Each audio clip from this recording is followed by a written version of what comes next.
A cold hush lingers in the restricted vault, the kind of silence that seems carved into the stone walls themselves. The air is unnaturally still, as if the room is holding its breath. A thin beam of white light cuts across the darkness as the heavy steel door groans open. A curator in linen gloves steps inside, his heartbeat echoing louder than his footsteps. He moves with the reverence of a man entering a sanctuary, not an archive. On the table lies a long, cloth-wrapped object, unnaturally dense for its size. Sweat gathers on the curator's brow as he slowly unravels the fabric. What emerges is not parchment, nor clay, nor metal. It is a slab of deep sapphire, dark as midnight, yet shimmering with a blue that feels almost alive. As the final fold of cloth slips away, the slab catches the faint light and fractures it into ghost-like streaks along the vault ceiling. The curator stiffens. The stone is warm. He angles the slab gently, and something impossible happens. Beneath the glossy surface, faint lines begin to glow. A constellation of Greek letters etched in lines so thin they look like strands of moonlight frozen in crystal. They flicker with a soft luminescence, as if waking from centuries of slumber. The curator's throat tightens. The first line, half buried in a swirl of sapphire grain, reads, "In the beginning was the light." It is not a verse from any known gospel. It is close, too close, to something familiar yet unmistakably altered. Every scholar who has glimpsed this opening phrase has described the same thing. A sense of déjà vu layered on top of unease, as if the stone itself is rewriting memory. Under his trembling fingertips, the curator feels shallow grooves. These are no crude scratches. The letters have the precision of a master jeweler's hand. Yet the inscriptions are deeper than any chisel should allow, as if the words were not carved but grown inside the stone. Years earlier, when rumors of a blue gospel first circulated in hushed academic channels, most scholars dismissed the idea outright. A gospel carved into sapphire sounded like myth, alchemy, or another medieval forgery. But now, standing before this artifact, doubt feels childish. Nothing about the slab is theatrical or exaggerated. Feels ancient, heavy with purpose. A small group of experts gathers behind the curator, their faces illuminated by the stone's unnatural glow. One of them, an elderly epigrapher with trembling hands, leans closer. She murmurs that the lettering resembles 9th century Byzantine uncial script, but more disciplined, more deliberate, as if crafted by people who believed every stroke carried cosmic significance. Another expert, a geologist, runs a laser scanner across the surface. The readings spike in ways she cannot explain. Natural sapphire should be lightless, opaque at such thickness. Yet this slab, not polished, not thinned, allows letters to shine through like embers trapped beneath river ice. "Impossible," she whispers. The curator swallows and carefully flips the slab. The backside is smooth at first glance until the angle shifts. More letters emerge from the darkness, glowing faintly as if stirred by motion. But these lines are sharper, deeper, angrier. The phrasing twists into warnings, almost pleas. Scholars later debate whether the shift in tone reflects the hand of a different scribe, or a hidden theological tension that Byzantium fought to suppress. On the table beside the slab lies a small leather dossier. Inside is a history of the stone's troubled path. An anonymous donor, a coded note claiming the artifact was taken from beneath the northern apse of Hagia Sophia, and a final cryptic line, "One page is missing." The experts stare at the final photograph in the dossier. It shows the slab resting beside a hollow imprint in the soil where something once lay. Another piece, smaller, shaped like a rounded rectangle. The missing page. The curator overlays the image with the slab now before them. The edges match perfectly with the indentation. The gospel was never meant to be a single stone. It was a codex. Multiple sapphire leaves bound together by gold hinges long since torn away.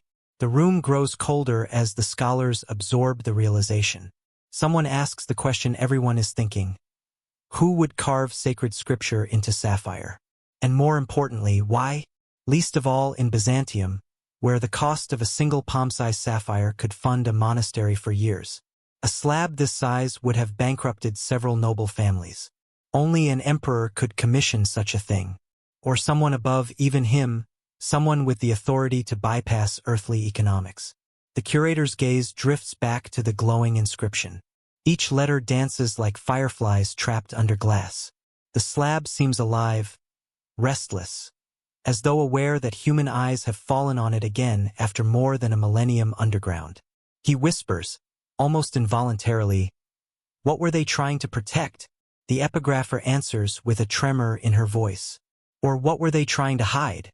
A faint hum rises from the stone, so soft the scholars think it might be imagination. But the lights overhead flicker, just once, as if the stone has exhaled. Someone steps backward.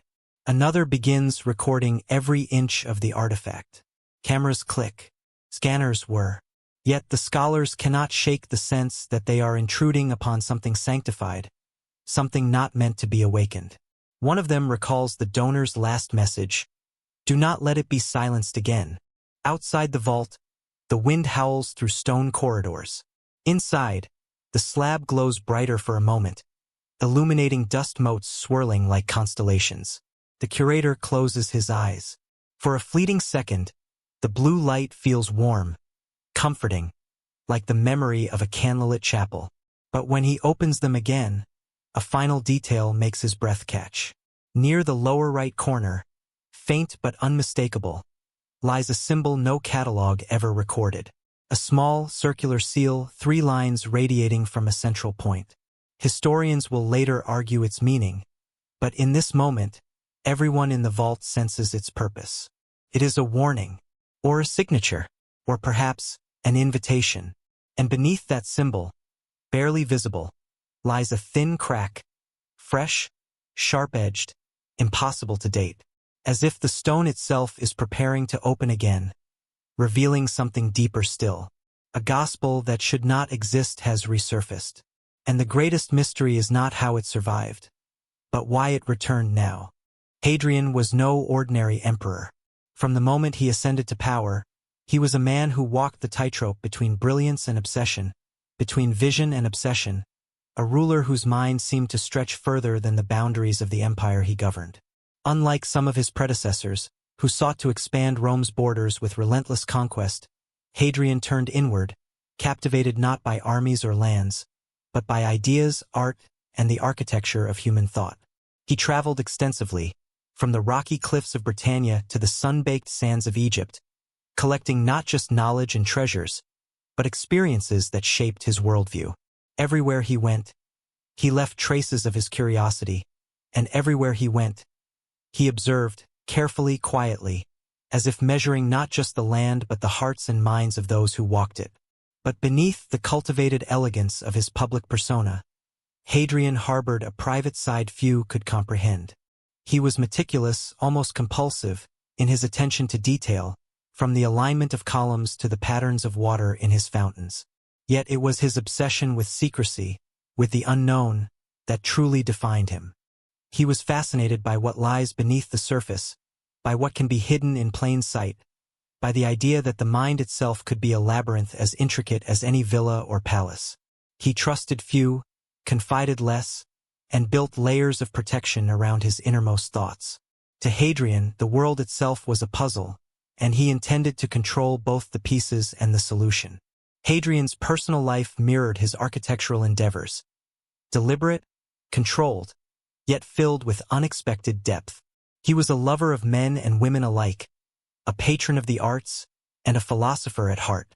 Letters and accounts suggest that he engaged deeply with poetry, rhetoric, and history, often debating with scholars for hours on the subtle nuances of morality, fate, and the weight of legacy.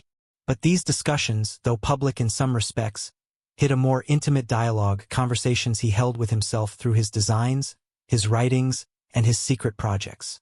Among these, the most enigmatic and perhaps the most deliberate was the hidden chamber he constructed at his villa, a room that would reflect the private fears and obsessions of the emperor in ways that no public document could reveal. The chamber was more than a hiding place. It was a reflection of Hadrian himself, a physical manifestation of his mind's complexity. Historians have speculated endlessly about its purpose, offering interpretations as varied as the artifacts found elsewhere in the villa. Some argue it was a sanctuary, a private retreat where Hadrian could escape the burdens of power, meditate, and commune with his thoughts. Others insist it was a repository for dangerous knowledge, containing scrolls or relics that challenged Roman orthodoxy, perhaps even evidence of secrets so potent that exposure could have destabilized the empire itself. And yet, no evidence has survived definitively to prove any theory, leaving the chamber suspended in the realm of speculation, a mirror reflecting the emperor's intellect and secrecy alike. What is indisputable, however, is the precision with which Hadrian approached the construction of his villa and, by extension, the chamber. Nothing was left to chance. Every curve of the corridors, every twist of a stairway, every reflection of light across marble floors was calculated, not merely for aesthetic appeal but for effect, for secrecy.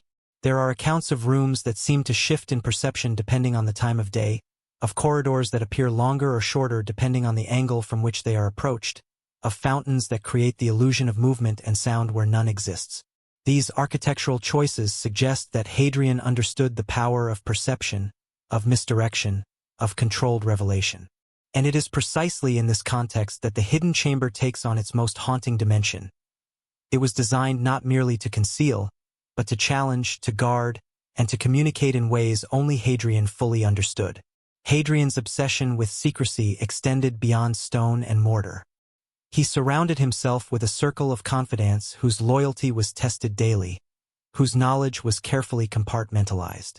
Some accounts describe sudden disappearances, letters that vanished mid-delivery, and instructions so cryptic that even the most trusted advisors could scarcely comprehend them. The emperor's mind was a labyrinth, and he trusted few to navigate it safely. Scholars have noted that such measures were unusual even for rulers of his time, highlighting Hadrian's acute awareness of human ambition, jealousy, and betrayal. The hidden chamber, therefore, was more than a physical structure. It was a psychological safeguard, a way to exert control over knowledge, power, and legacy itself. Yet for all his meticulous planning, Hadrian was not without emotion. Letters to his lover Antinous, as well as reflections recorded by contemporaries, reveal a man capable of profound affection, deep sorrow, and intense longing. These emotions were not expressed in the public arena, where politics demanded calculation, but in private spaces, in architecture and personal correspondence, and perhaps within the secret chamber itself. Could the room have been a shrine to memory, grief, or loss? Could it have contained the remnants of his personal attachments, safely preserved from the public eye? The ambiguity only adds to its allure. In the end, Hadrian's secret obsession was neither entirely noble nor entirely sinister. It was human, an extension of a mind that sought to master the world, yet feared the vulnerabilities that mastery could not eliminate. It was in this tension, between genius and paranoia, between openness and concealment, that the hidden chamber found its purpose. It was a sanctuary and a puzzle, a vault and a mirror, a place where the emperor could confront his own mortality and the fragility of knowledge. And as centuries passed, as the empire rose and fell and the villa sank slowly into obscurity, the chamber remained untouched, waiting silently for those who might one day rediscover it. In the stillness of Hadrian's villa, where shadows cling to the walls like memory, one can almost hear the emperor's quiet insistence that some truths are not meant to be revealed lightly, that some knowledge must be curated, protected, and hidden until the world is ready, or until the right eyes arrive. The chamber, in its silence, beckons, it challenges, it dares, and it reminds us that Hadrian, more than any emperor before him, understood the power of secrecy, the weight of mystery, and the indelible mark one life can leave on the fabric of history. Long before the Byzantine world carved its empires into marble and gold, sapphire already carried a reputation that bordered on the divine. Ancient peoples looked upon the deep, shimmering blue of the stone and believed it was a fragment of the heavens themselves, a sliver of sky hardened into eternal crystal. It was impossible not to think this when holding a sapphire up to the light, watching it swallow shadows and release only a soft, celestial glow. Kings wore it to legitimize their rule. Priests wore it to declare their purity. But no one revered the stone more fiercely than the Byzantines, who believed sapphire did not simply resemble the heavens. It was the heavens, condensed into something that human hands could touch. In Christian iconography, blue was the color of divine truth, the cloak of the Virgin, the hue of revelation. A sapphire was said to strengthen the voice of the soul. Some mystics even believed that if a man stared into a flawless sapphire long enough, he could glimpse currents of divine wisdom moving beneath the surface like silent waves. The stone had power, symbolic, spiritual, and some whispered supernatural. Yet sapphire was extraordinarily rare in the ancient world.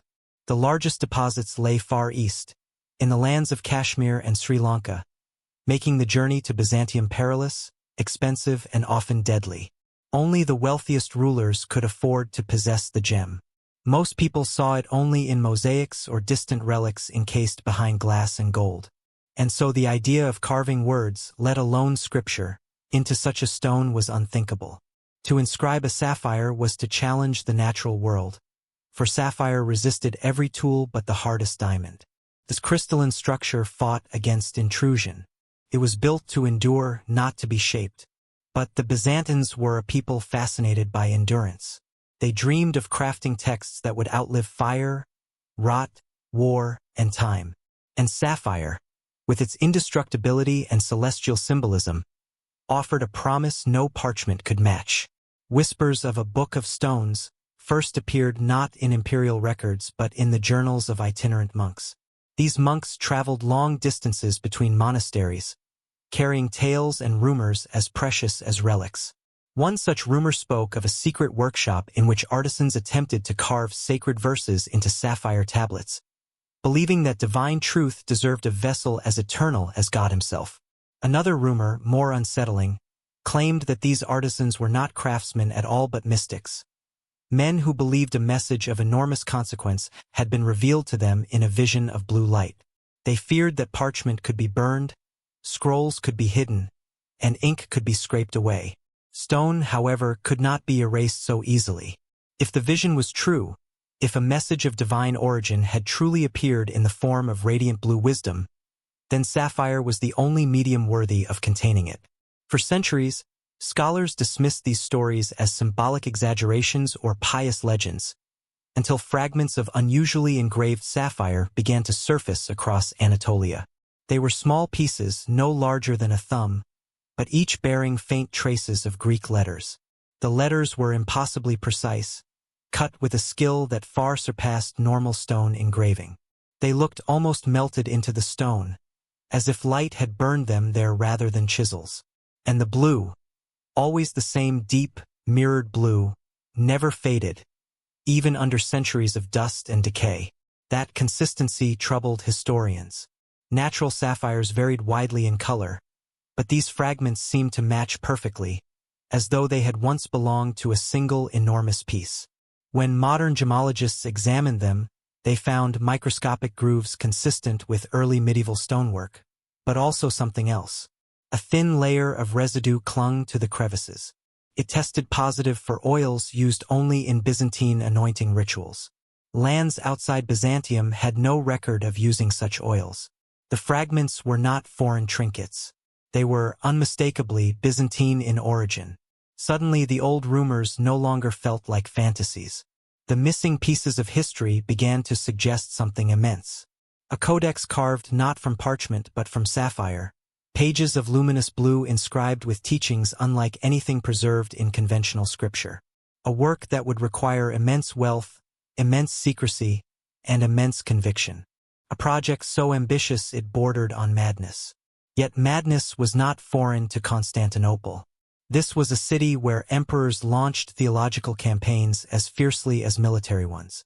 It was a city where truth and power were inseparable, where a single phrase could topple a patriarch, where visions and miracles were treated with the gravity of political treaties. In such a world, the idea of forging a sapphire gospel becomes less absurd. It becomes inevitable. If the truths inscribed within the stone contradicted imperial doctrine, then the slab's very existence would have been a threat. If the gospel suggested a different path to divinity, one found not through authority but through illumination, then the codex might have been considered too dangerous to reveal, and so it vanished, buried, hidden, sealed away beneath layers of war, fire, and fear. But not before its legend ignited a trail of stories spanning centuries. From tormented monks who claimed to hear the stone hum at night, to soldiers who believed it could glow in darkness, to merchants who smuggled fragments across seas, the Sapphire Codex lived in the shadows of human memory long after its pages disappeared from sight. And now, as modern scholars examine sapphire fragments and ancient manuscripts with tools far beyond anything Byzantium possessed, a pattern begins to emerge. A timeline, purpose, a message.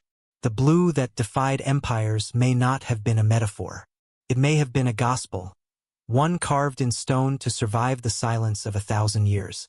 The rise of Cyrus the Great feels, even now, like something out of myth rather than history. His story begins not with the roar of armies or the proclamation of a king, but with a quiet birth in a remote corner of ancient Persia. An event so seemingly insignificant that no chronicler bothered to record the exact date. And yet, within a few decades, this child would transform from an unknown tribal prince into the architect of the first true world empire. But such meteoric ascents do not happen without guidance. No empire emerges from the desert simply because a single man wills it.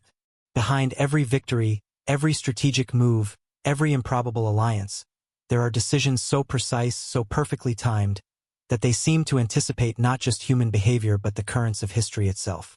It is here, in the gaps between recorded events, that the first undeniable traces of a silent influence begin to appear. Cyrus's early victories are described by Greek and Babylonian sources with a mixture of awe and confusion. He defeated kingdoms larger, wealthier, and far more experienced than his own.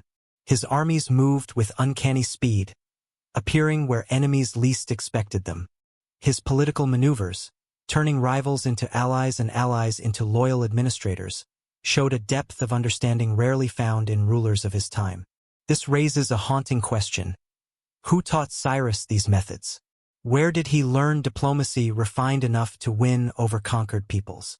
Who whispered to him when he decided to spare Croesus, the legendary king of Lydia, instead of executing him? These decisions were not impulsive, nor did they align with the typical attitudes of conquerors. They reflect a mind, or perhaps multiple minds, focused on shaping an empire that would last beyond one man's lifetime. Ancient Persian legend hints at advisors who walked beside the young lion, figures who instructed Cyrus in the ways of kingship. Yet no names survive.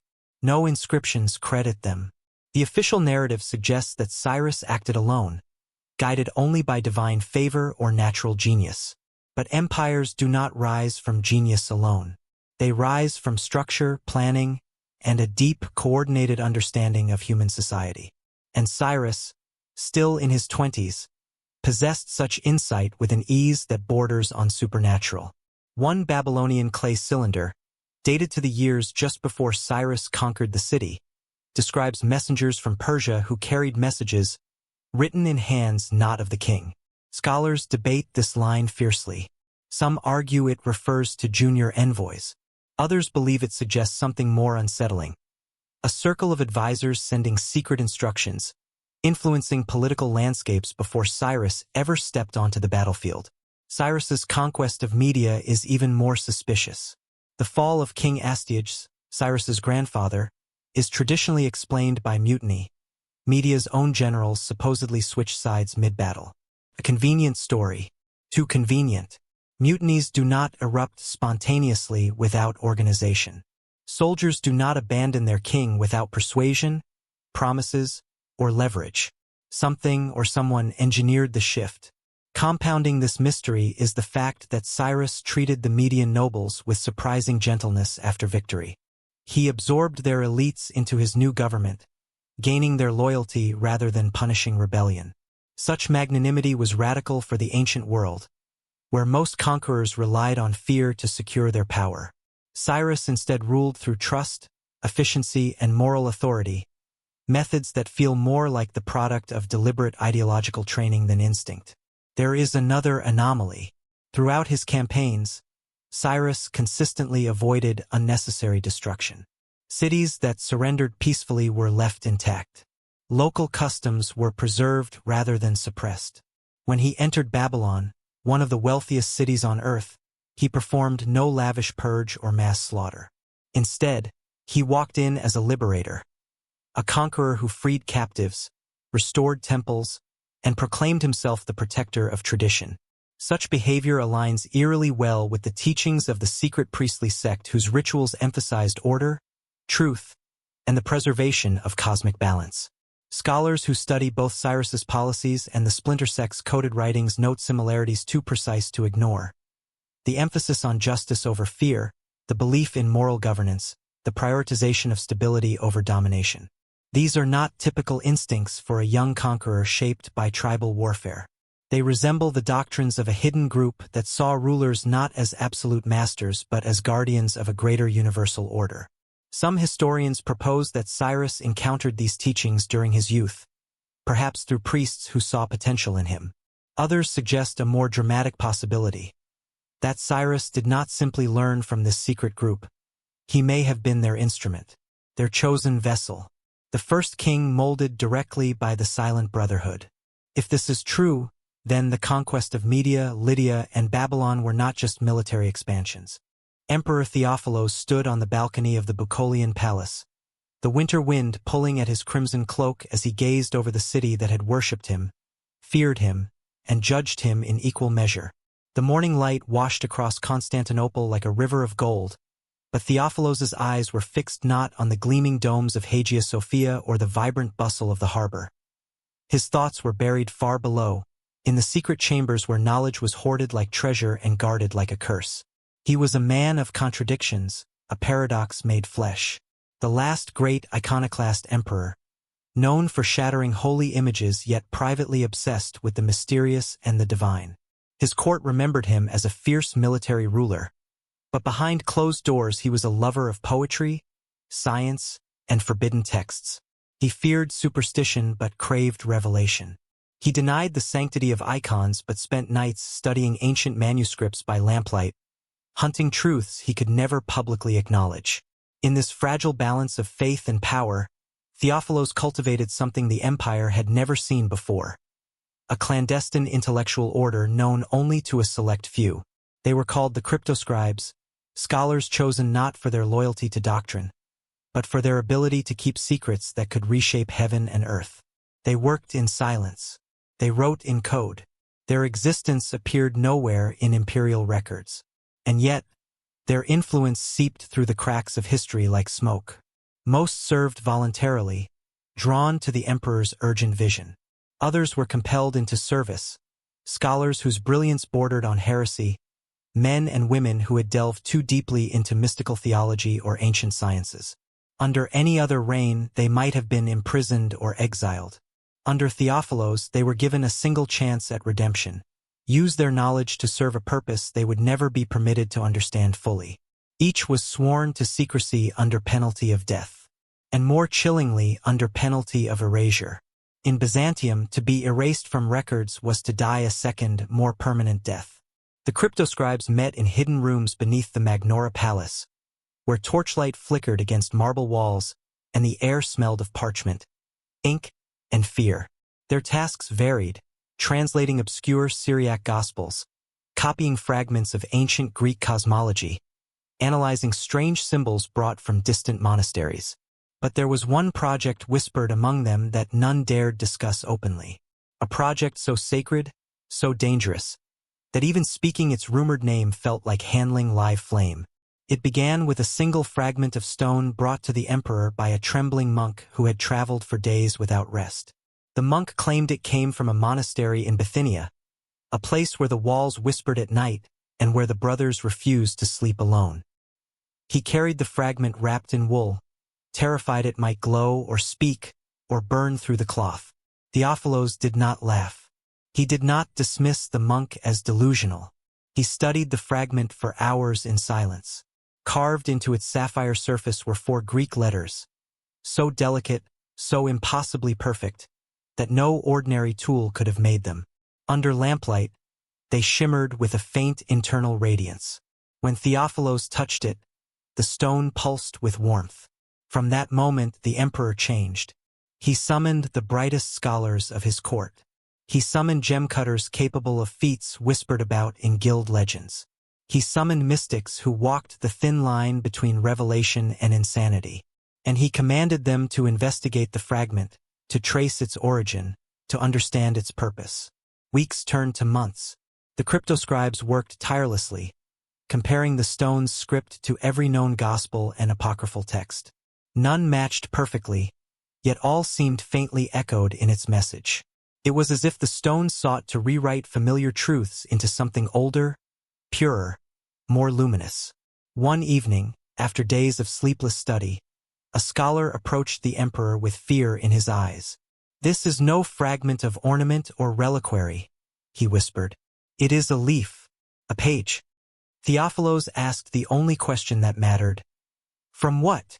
The scholar bowed his head and replied, "A codex, a gospel in stone." The emperor's breath stopped. He understood the implications instantly. Such a work, if real, would bypass scripture controlled by the church, challenge the authority of patriarchs, and threaten the fragile balance between imperial power and spiritual doctrine. A gospel carved into sapphire would survive fire, flood, rebellion, censorship. It would survive time itself. It would be unalterable, indestructible, eternal. Rumors say that Theophilos ordered the cryptoscribes to search for the remaining pages, even if it meant trespassing into forbidden monasteries, bribing hermits, or raiding ancient tombs. They traveled through the empire in secret, carrying wax-sealed messages, extracting confessions from dying monks, confiscating stones that glowed faintly when struck by sunlight. Some returned empty-handed. Others returned broken, shaken by what they had seen. A few did not return at all. One gem-cutter, renowned throughout the empire for engraving icons onto tiny gemstones, disappeared 2 days before completing a meticulous study of the sapphire fragment. His room was found immaculate, as if deliberately wiped clean. His tools remained on the table, arranged neatly beside an unfinished sketch of the stone's inscription. The emperor's agents found no sign of struggle, no tracks, no witnesses, only a faint, lingering smell of heated metal. The closer the cryptoscribes came to understanding the stone, the more dangerous their work became. Some believed the church was watching. Others suspected foreign spies. A few whispered that the stone itself did not wish to be decoded, that it possessed its own kind of will, a silent resistance against human hands. Yet Theophilos pressed on. He sensed that the codex carried teachings capable of shaping the empire's future. Teachings that could transform faith into something luminous and unbound. And perhaps teachings that could unseat emperors. The cryptoscribes realized they were racing against forces they could not name. Every clue raised new questions. Every translation deepened the mystery. And beneath the palace, in those torchlit chambers, they came to understand a truth as chilling as it was awe-inspiring. The sapphire fragment was only the beginning. Somewhere within the empire, hidden behind walls of secrecy, betrayal, and fear, the remaining pages of the codex waited. And the emperor, flawed, brilliant, desperate, was determined to find them before anyone else dared to try.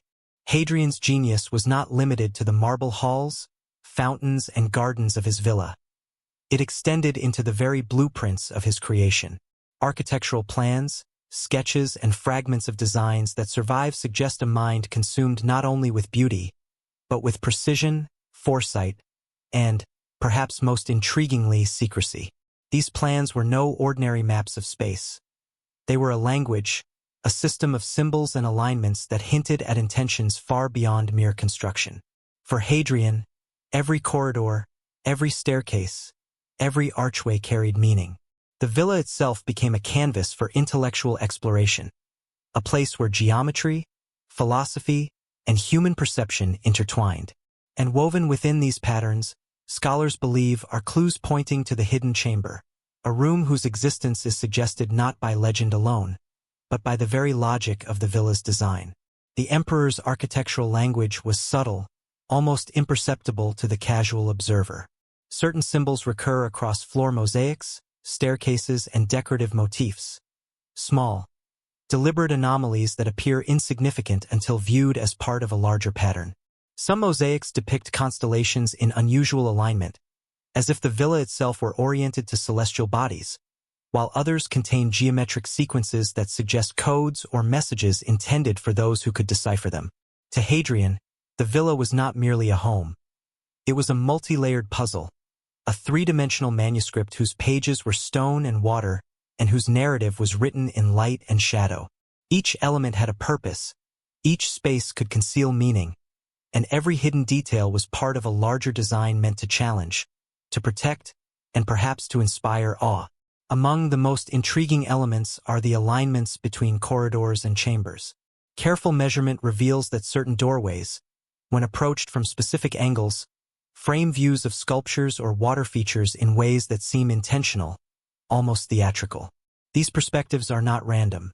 They suggest that Hadrian understood the psychology of perception, that he anticipated how observers would move through his villa and what they would notice or fail to notice. Some historians argue that this meticulous orchestration was a form of early visual encryption, a way to hide information in plain sight. A statue might point subtly toward a wall that hides a passage.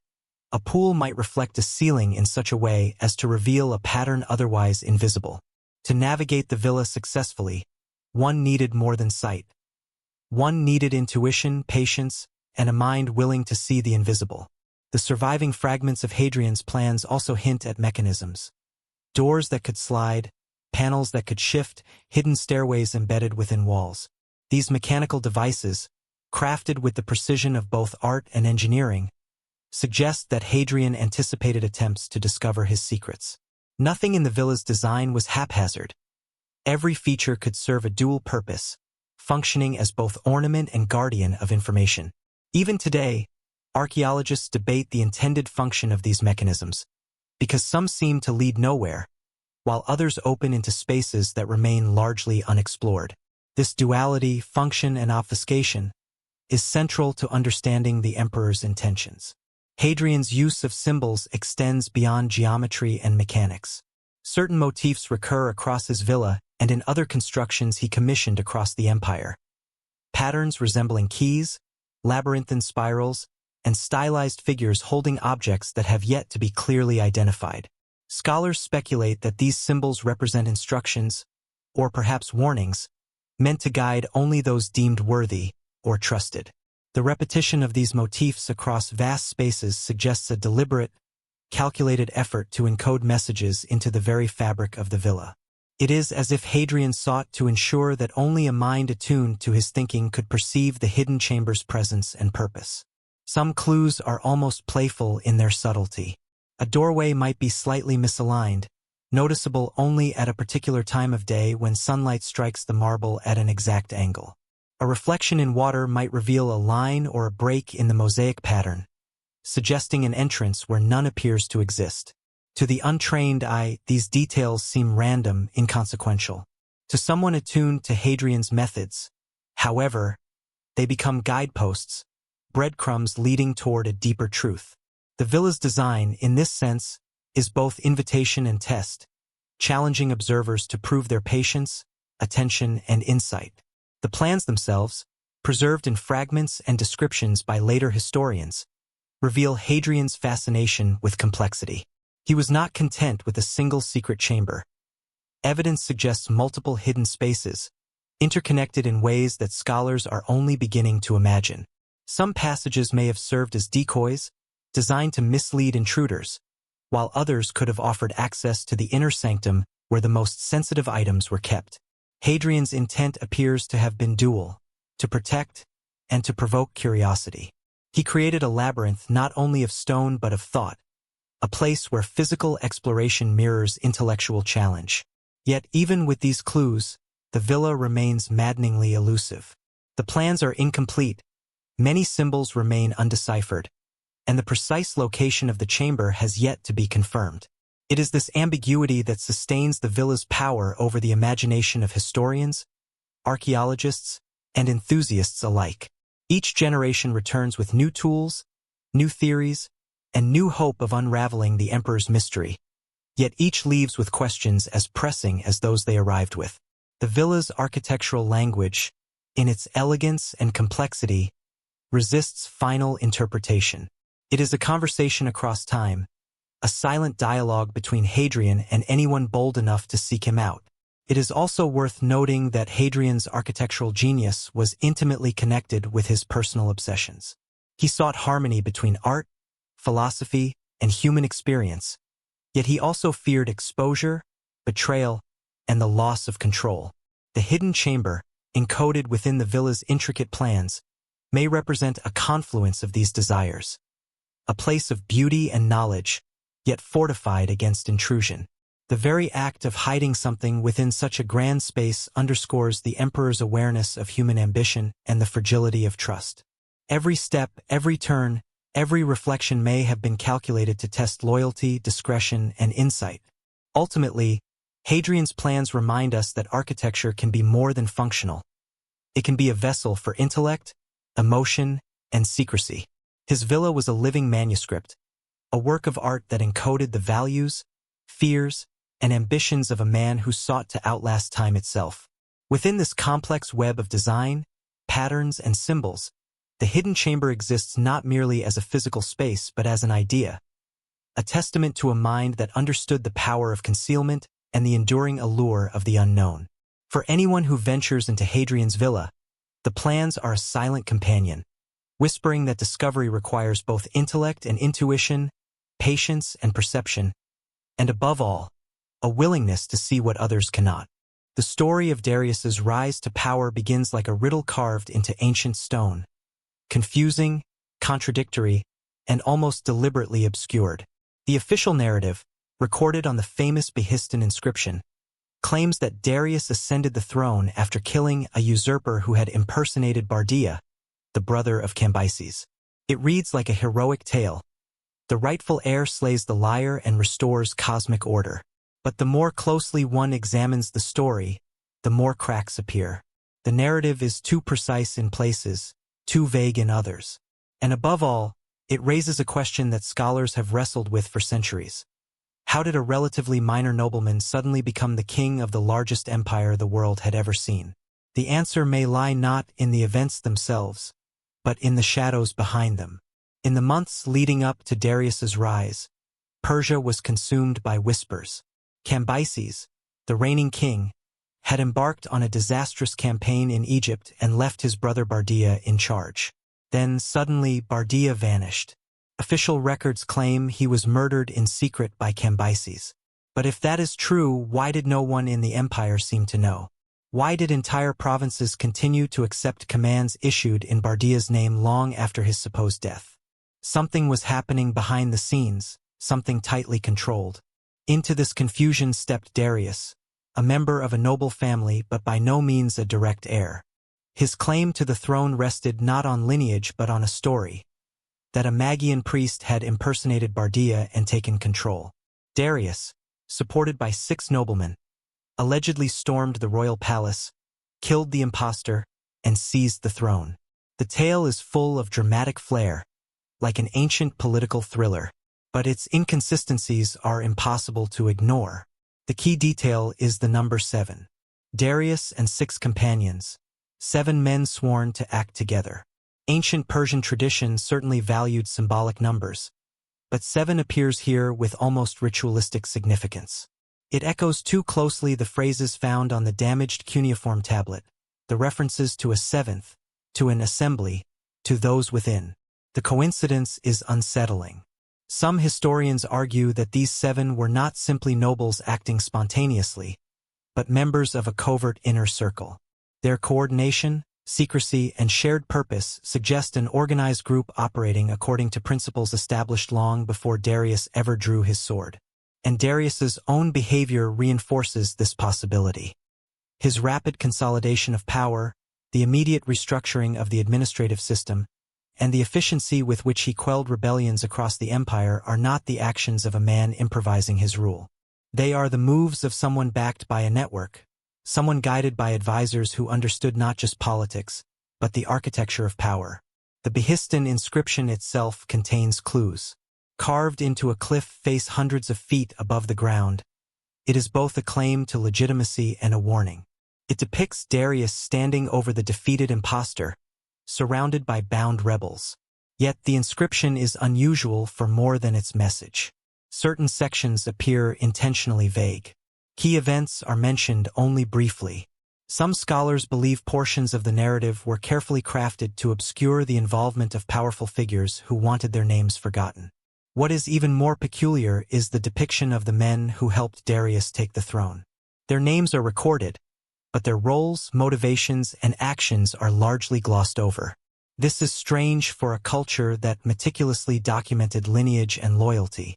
It is almost as if the inscription preserves only what was safe to preserve, only what would not expose the deeper truth behind Darius's accession.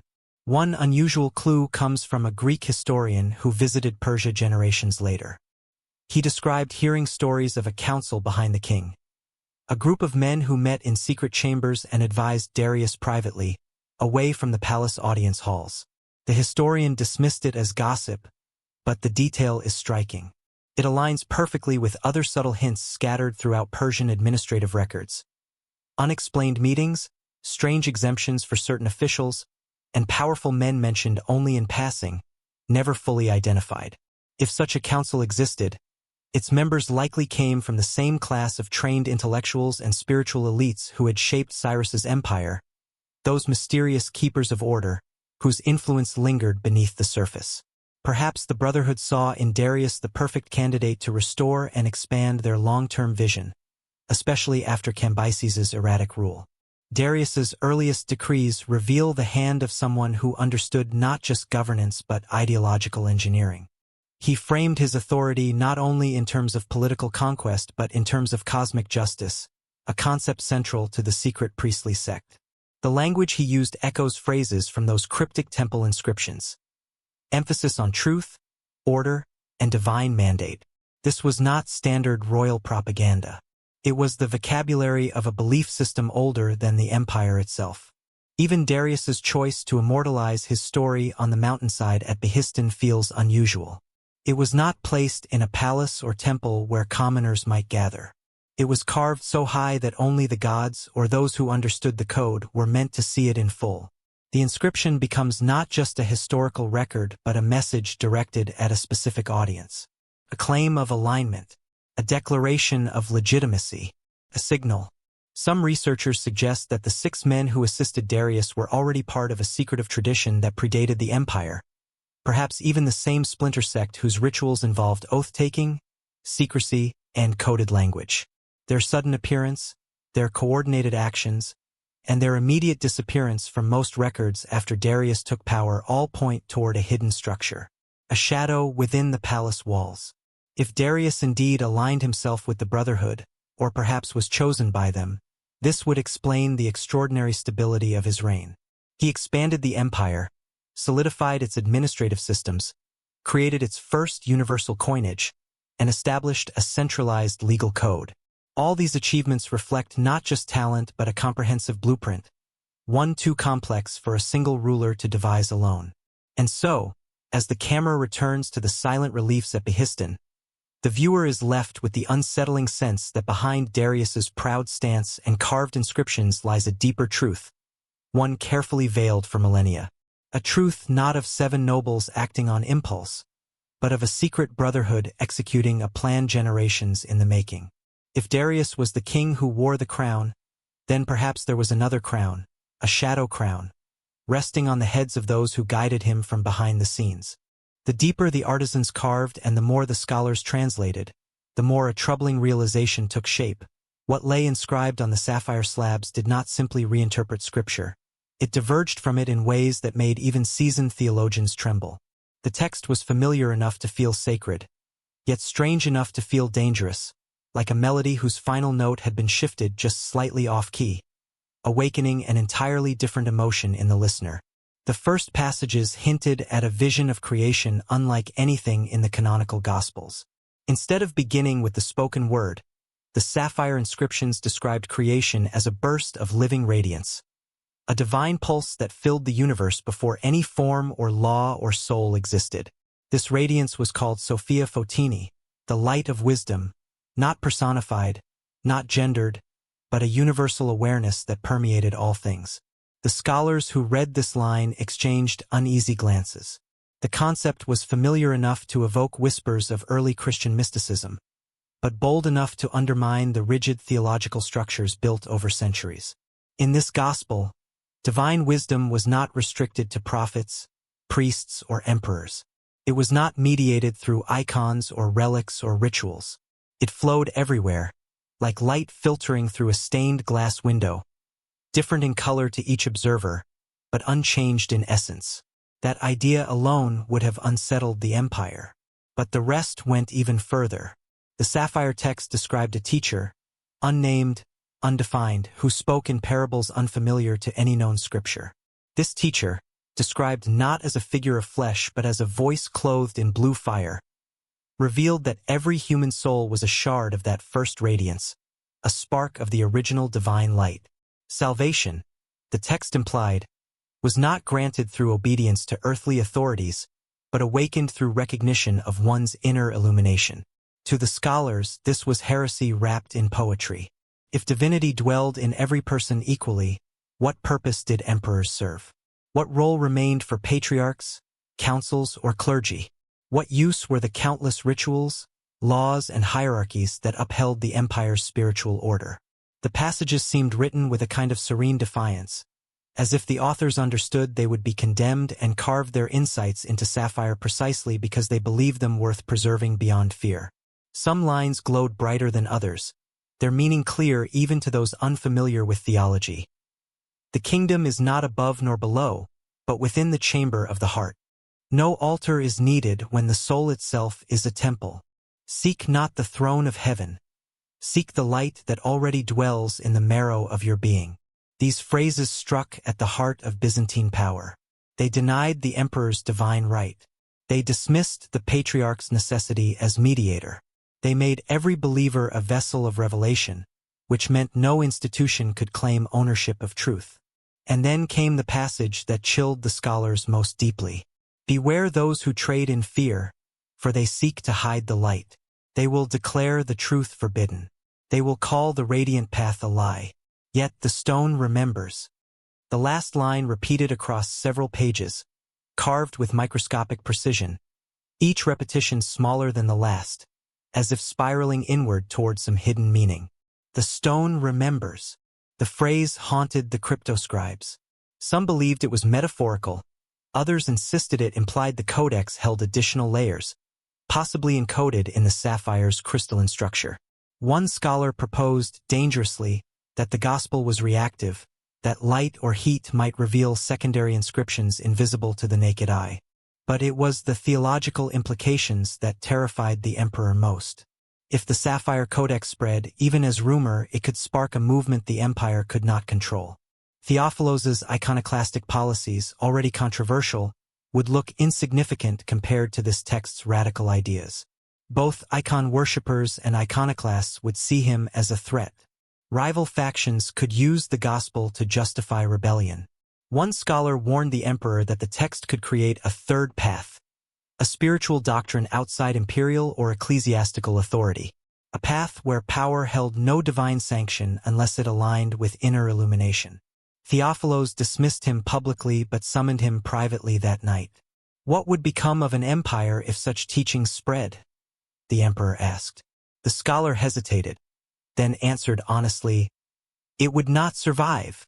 After that, the emperor's demeanor shifted. His curiosity did not wane, but it twisted into something darker, an obsession mingled with dread. He demanded translations of every line, cross-examined scholars through sleepless nights, and kept the unfinished pages hidden under his personal guard. The more he read, the more disturbed he became. One fragment described a future where the empire of gold collapses under its own shadow, replaced not by another empire but by a dawn of wandering sparks. A poetic image that could be interpreted as a prophecy of fragmentation, of a world in which no central authority reigned. Another stated, when kings claim the mantle of heaven, the light withdraws.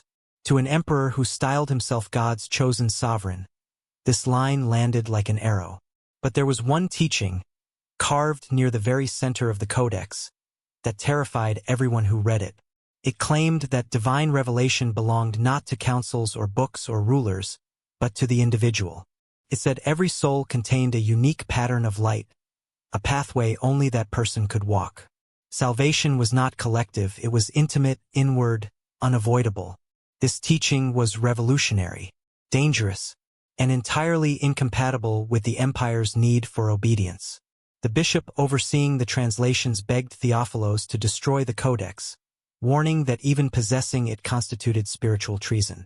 But the emperor refused. Something about the sapphire pages held him captive. Some mixture of fear, fascination, and faint hope. Perhaps he sensed that beneath its threat to his authority lay a truth he desperately wanted to understand. Perhaps he feared that destroying the codex would provoke divine wrath. Or perhaps he simply knew this. Once a truth is carved into sapphire, it becomes almost impossible to bury. The forbidden theology within the sapphire slabs continued to unravel, page by page, illuminating and unsettling in equal measure.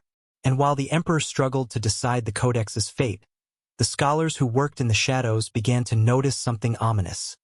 Something that suggested the gospel itself was incomplete. There were references to a final chapter. A chapter no one had yet found. A chapter that, according to the inscriptions, revealed the origin of the light. The missing chapter became the most terrifying mystery of all. The royal road stretched across the empire like a ribbon of intent, carefully measured, expertly engineered, and unmistakably purposeful. It was more than stone and packed earth. It was a declaration of connection, a spine of communication holding together a realm so vast that most rulers would have struggled simply to map it. Yet Persia did not struggle. It thrived. Messages that once took months to cross kingdoms now traveled in days. Orders could be issued from Susa and felt in Lydia before the ink dried.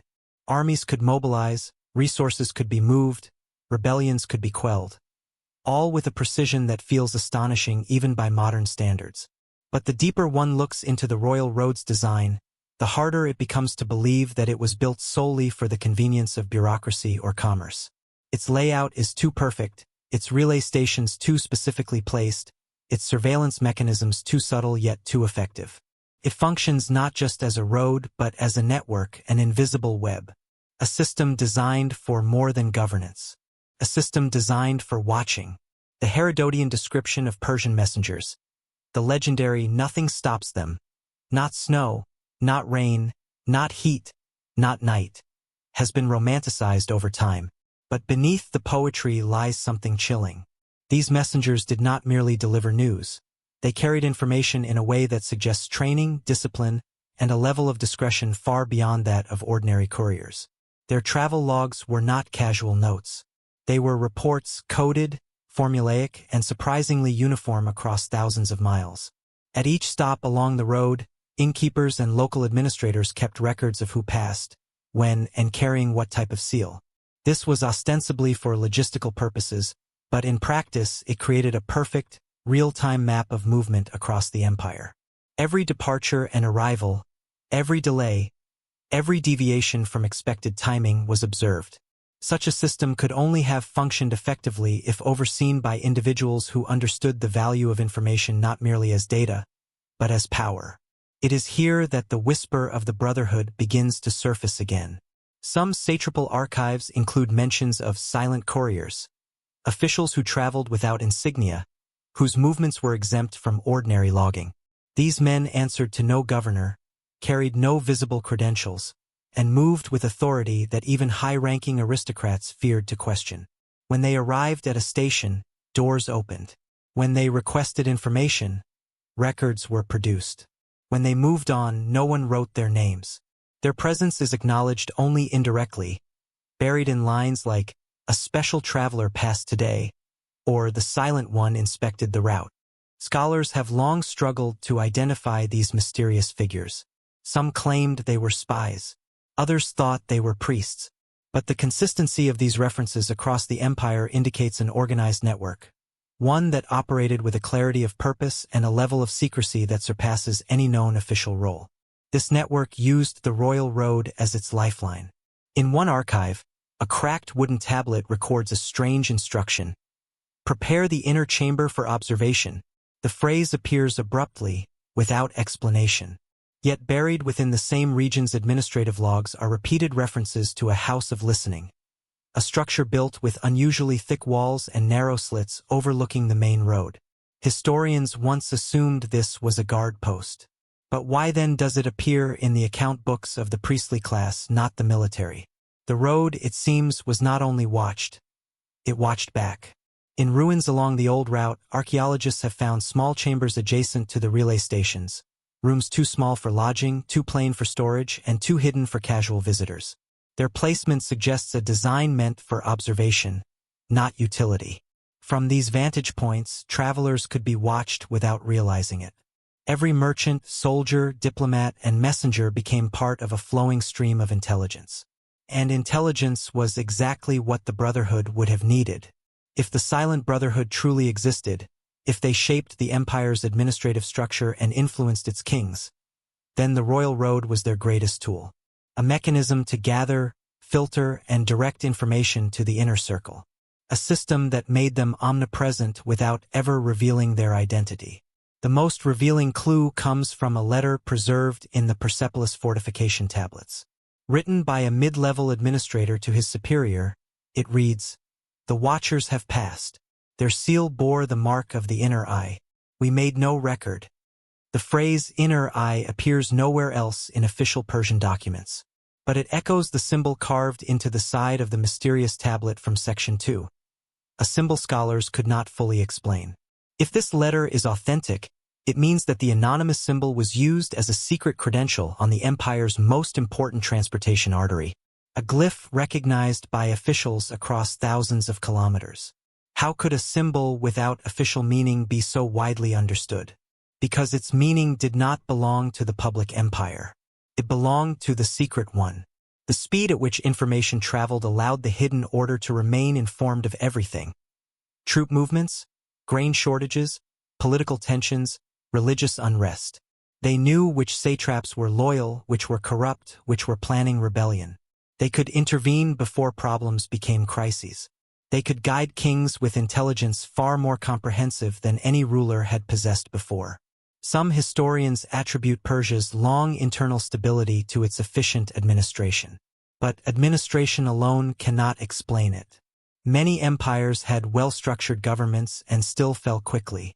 Persia endured because it saw. It watched. It anticipated. The royal road was the empire's visible artery, but behind it pulsed an invisible pulse, one controlled by those who understood that knowledge, more than armies, determined destiny. And as the empire expanded, the Brotherhood's reach expanded with it, carried not by soldiers or priests, but by silent travelers whose footsteps left no trace in history.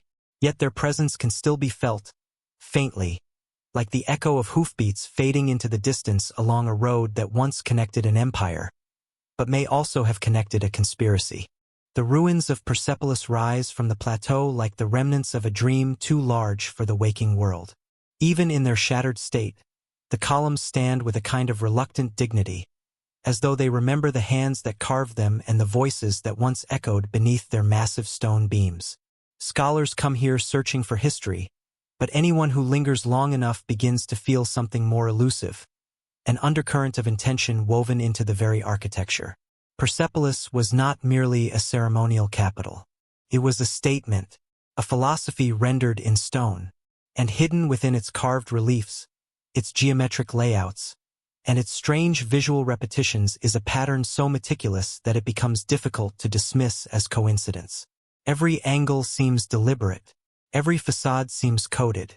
Every creature sculpted into the walls seems to be watching. The most striking feature of the city is the proliferation of hybrid figures, creatures with the bodies of bulls, the wings of eagles, the faces of serene guardians. To the casual observer, these are symbols of protection or divine authority. But a closer look reveals an unsettling consistency in how they are positioned. They do not simply flank entrances or mark royal pathways. They appear in places where visibility matters, overlooking staircases, corridors, waiting platforms, and elevated points where travelers would naturally pause. These guardians are not merely symbols. They function like sentinels. Their placement suggests a philosophy of observation, a worldview in which power comes not only from ruling but from watching. On the grand staircases, rows of dignitaries bring tribute to the Persian king, representatives of dozens of nations, carved with exquisite detail. Yet in the background, behind these prominent figures, smaller repeating motifs appear. Clusters of eyes carved into the garments of attendants, patterns resembling watchful gazes embedded into the ornamental borders. They are subtle enough to overlook, yet too consistent to be accidental. Architectural historians debate their meaning. Some argue they reflect religious symbolism. Others propose that they represent divine oversight. But a growing number believe they reveal the ideology of an inner circle whose influence shaped both the empire and its visual language. A group that believed observation was sacred, and that watching was a form of governance. One of the most intriguing features lies beneath the surface, literally. Excavations at Persepolis have uncovered a network of hidden rooms, narrow hallways, and sealed chambers below the platform. These underground spaces do not appear in official texts, yet they mirror the layout of the above-ground halls with uncanny precision. No one knows their function. They are too small for storage, too complex for simple foundations, and too strategically placed to be random. Some believe these rooms were built for logistical purposes. Others suspect treasury vaults. But one archaeologist, after years of studying their construction, proposed a far stranger explanation. These were observation chambers, places where individuals could watch rituals, ceremonies, and processions without being seen. Tiny openings in the stone walls, barely wide enough for a pair of eyes, look out toward the central halls. Their angles are too precise to be accidental. They were built for someone to observe without participating. Who needed to see without being seen? And why was such secrecy built into a palace meant to display the full, radiant power of the Achaemenid kings? Standing at the gate of all nations, the viewer can imagine ambassadors from distant lands marveling at the grandeur of Persia. Massive guardian figures tower above them, their eyes carved with unnatural clarity. These colossal forms were not simply decorative. Their gaze follows visitors as they move, creating an impression that the palace itself is alive, aware, present. This psychological impact would not have been lost on those who designed Persepolis. Architecture, in the hands of the Brotherhood, would have been more than engineering. It would have been ideology. Every column a statement, every relief a whisper, every staircase a narrative about order, hierarchy, and watchfulness. One of the most overlooked features of Persepolis is its symmetry. Not only are structures aligned with cardinal directions, but they are also designed so that certain points echo each other visually. From one balcony, a viewer can see 3 major halls. From another, they can observe the full length of the Apadana's staircase. The city was constructed like a theater, one where the king was the central actor, and the audience was not merely the visiting dignitaries, but the unseen figures positioned in hidden vantage points. The deeper one studies the layout, the more it begins to resemble something familiar. A surveillance grid.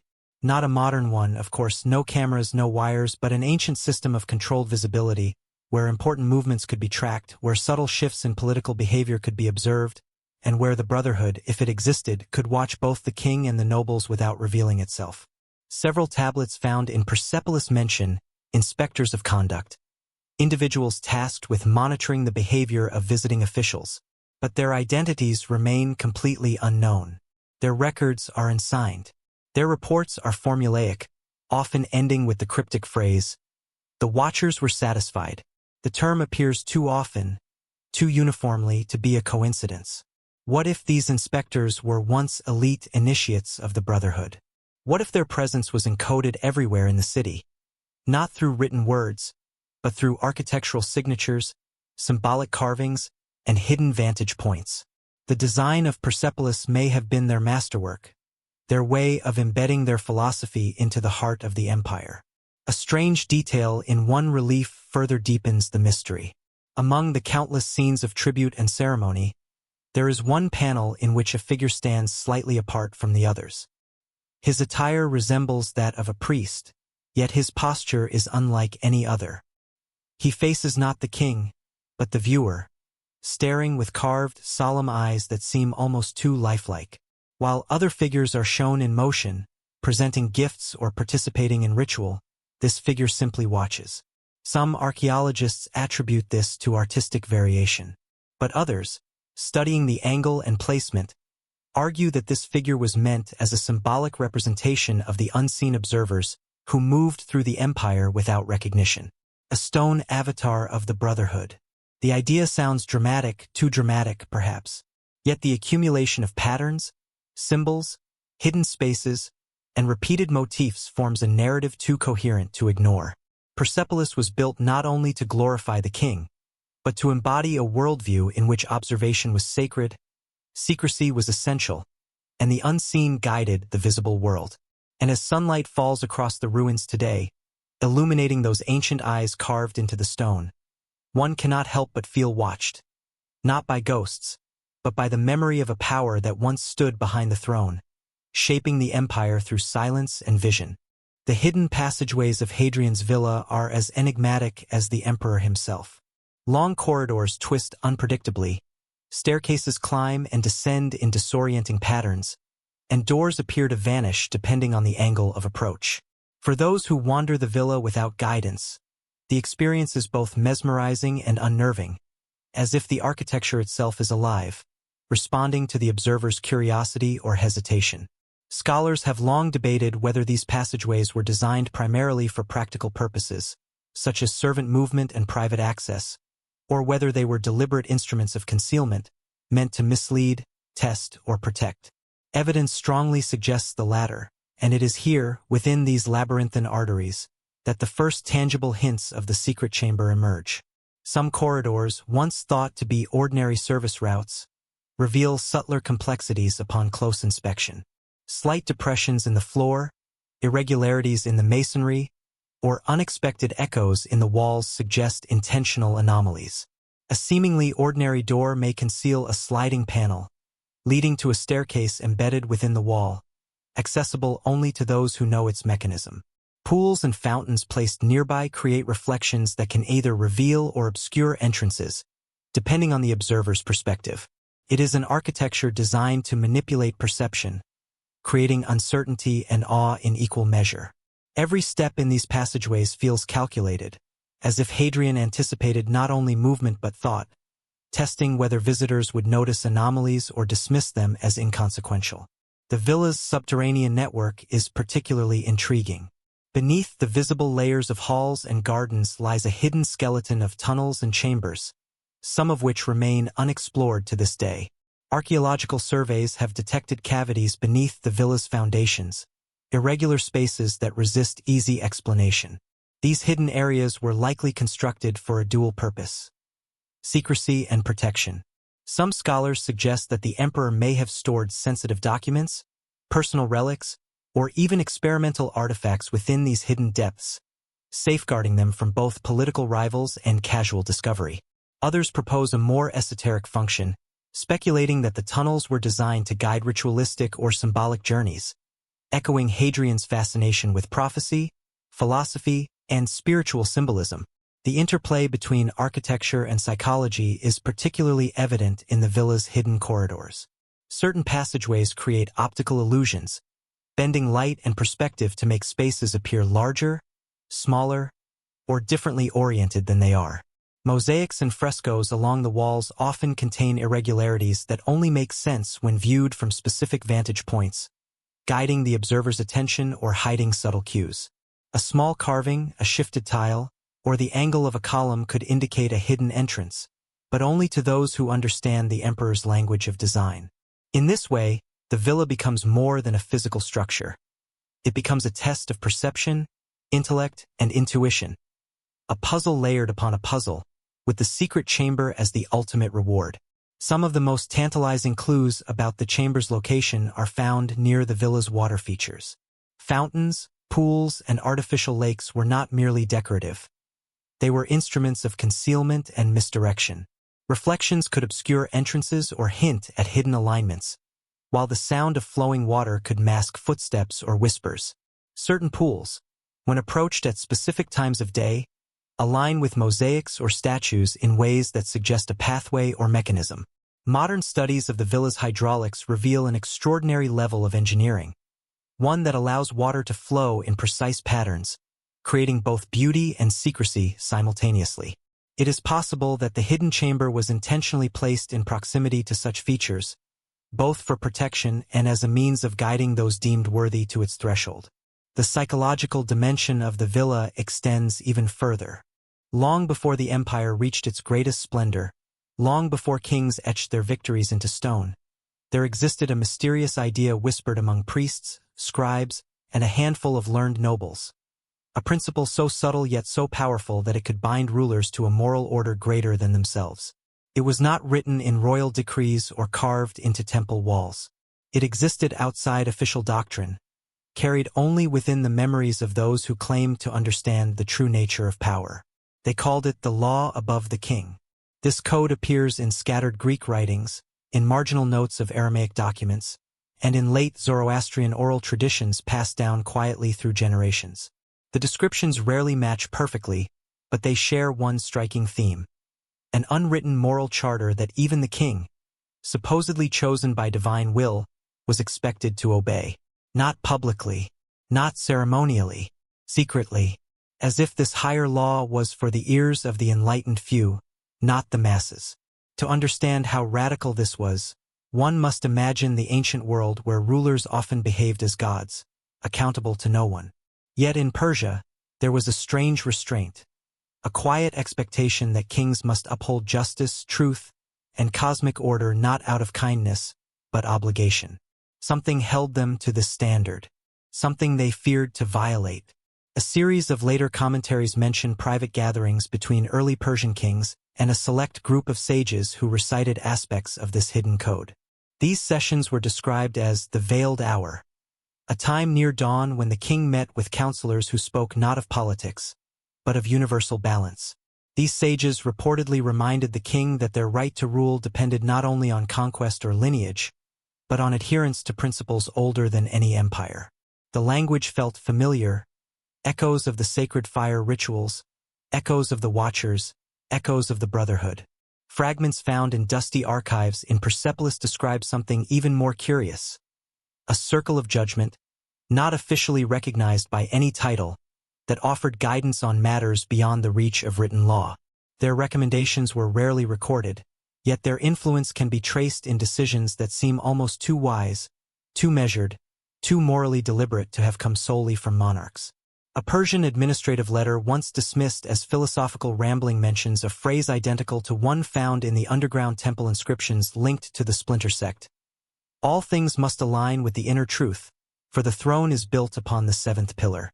The recurrence of this metaphor, the seventh pillar, is extraordinary.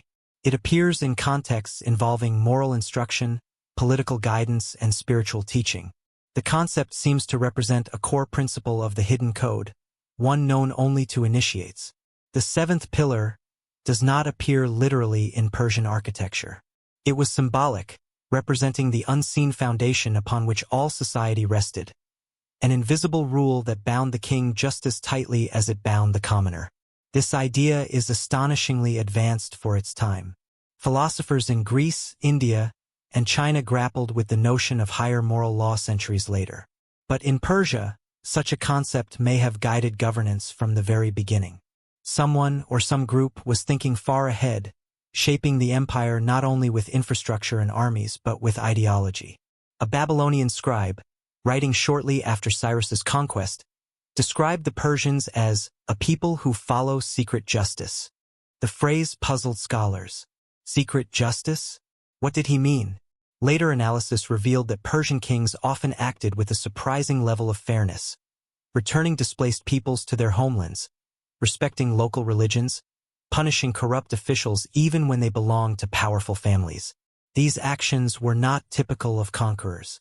They reflected an unseen ethical framework. Where did this framework come from?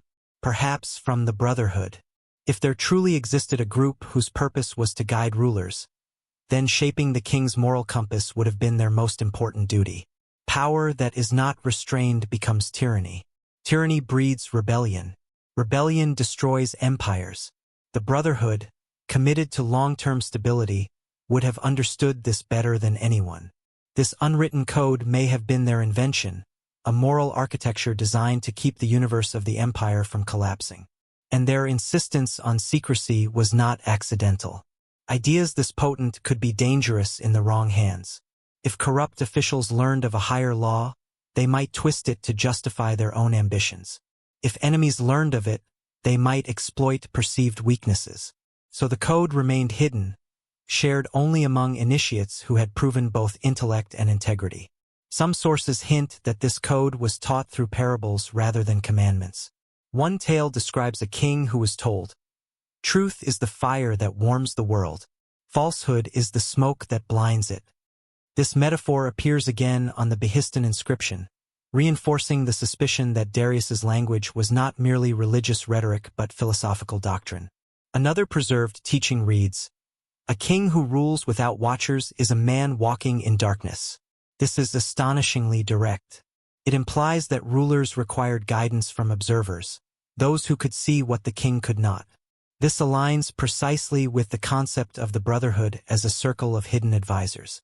In rare Pahlavi manuscripts, an enigmatic passage mentions the guardians of the inner balance, described as those who uphold the secret measure of justice. Their role was not judicial in the ordinary sense. They ensured that the king did not stray from the higher law, that the empire did not drift into chaos disguised as order. Were these guardians the same figures whose traces appear in temple inscriptions, in royal rituals, in coded symbols carved into Persepolis? The same watchers who moved unseen through the empire's shadow corridors? The same men who may have anointed Darius and shaped Cyrus? The pieces begin to align too perfectly. The code, the law above the king, may have been the spiritual backbone of the silent Brotherhood. A doctrine they guarded, interpreted, and enforced through whispers, signs, and careful influence. A doctrine that ensured the empire grew not only stronger but wiser. This hidden law shaped Persia in ways visible only to those who know how to see it. In every reform, in every calculated act of tolerance, in every strategic restraint, one can sense a guiding hand, a hand that understood the fragility of power and the necessity of moral equilibrium. The kings wore the crown, but the code, silent, ancient, and unseen, was the true master of the empire.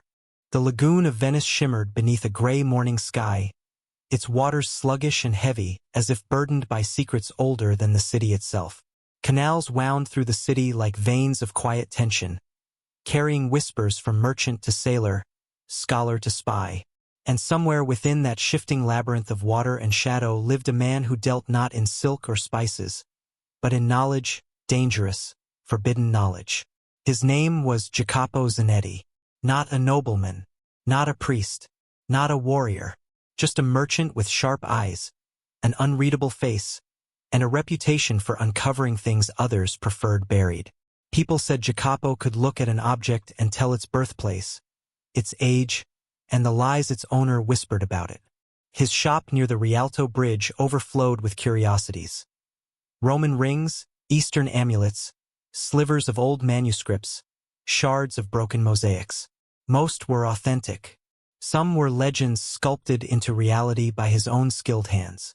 But Jacopo's true passion lay not in trinkets, but in mysteries.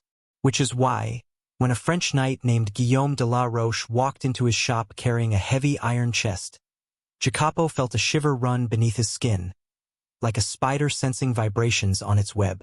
Guillaume's face was strained, his armor dented from the sack of Constantinople. His voice barely concealed the weight of what he had seen. Churches defiled, treasures burned, saints cast aside like broken pottery. But Jacopo understood the eyes of a man carrying something he didn't want, something he feared. He welcomed Guillaume into the back room, where dust motes floated like tiny stars in the lamplight. "Open the chest," Jacopo said softly. Guillaume hesitated. For a heartbeat, Jacopo wondered if the knight might abandon the treasure and leave. But greed, fear, or desperation won. He lifted the lid. Even wrapped in cloth, the slab emitted a faint, icy glow. Jacopo felt the air shift around it, as though the room itself inhaled. The merchant stepped closer, his fingers tingling as he brushed the edge of the cloth aside. The sapphire surface gleamed in the lamplight like a piece of the night sky, deep, fathomless, almost alive. And the inscriptions, the Greek letters shimmered faintly, as though lit from within by a secret fire. Jacopo's breath caught.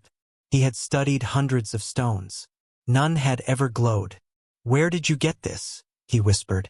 Guillaume recounted a twisted story of chaos, fire, and accidental discovery. Jacopo listened without speaking. When the night finished, the merchant simply nodded. "It is not an altar piece," Jacopo murmured. Guillaume stiffened. "Then what is it?" Jacopo did not answer immediately. Instead, he fetched a magnifying lens crafted from Venetian crystal. He studied the inscriptions closely. The letters were precise, elegant, too perfect for any simple artisan. He traced a groove with his fingernail. It was warm. That frightened him. At last he said, "This is scripture, but not any scripture the church would sanction." Guillaume swallowed hard. "Then I want nothing to do with it." Jacopo smiled faintly. "No, I imagine you don't." A deal was struck quickly. Silver changed hands. Guillaume fled the shop as though escaping a specter. And Jacopo, now alone with the sapphire slab, pulled the curtains shut and sealed the door. For 3 days he did not sleep. He examined the slab under candlelight, under moonlight, in near darkness. The inscriptions seemed to shift when viewed at different angles, revealing faint symbols beneath the primary text. He sketched every visible mark onto parchment, his lines shaking, his breath shallow. At one point, he touched a particular cluster of letters and felt a pulse travel up his arm. His vision blurred, and for a split second he saw something impossible.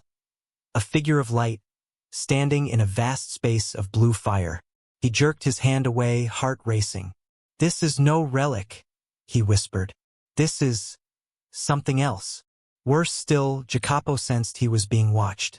Footsteps paused outside his shop at odd hours. Shadows lingered longer than humanly possible. Once, returning from the market, he found the lock on his door scratched, as if someone had tried to enter but changed their mind. He began sleeping with a dagger beneath his pillow. On the 4th night, after hours bent over the slab, Jacopo leaned back and let exhaustion wash over him. He scribbled a final line into his notebook. "The letters respond to heat, to breath, to touch. This is scripture etched in light." He never wrote another word. Sometime before dawn, a neighbor awoke to the sound of shattering glass.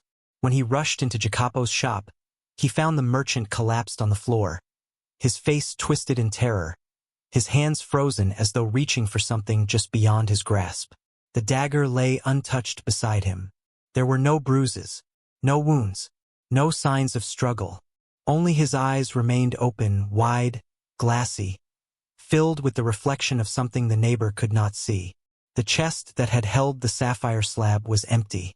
Jacopo's notebooks were gone, save for a single torn page lying beneath the table. It bore a hurried sketch of the slab, its letters glowing like tiny stars, and beneath it, written in a shaky hand, "It awakened." By sunrise, rumors spread through the canals like oil on water. Some said Jacopo had angered a Venetian noble. Others whispered he had dabbled in forbidden magic.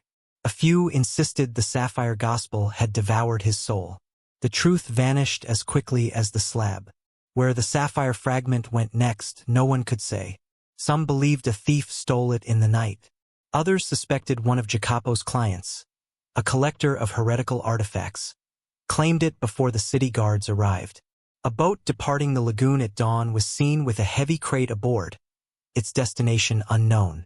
All that was certain was this: the man who knew too much was gone, his notes erased, his life extinguished, and the sapphire slab, alive, glowing, restless, had slipped once again into the shadows of Europe, leaving death and silence in its wake.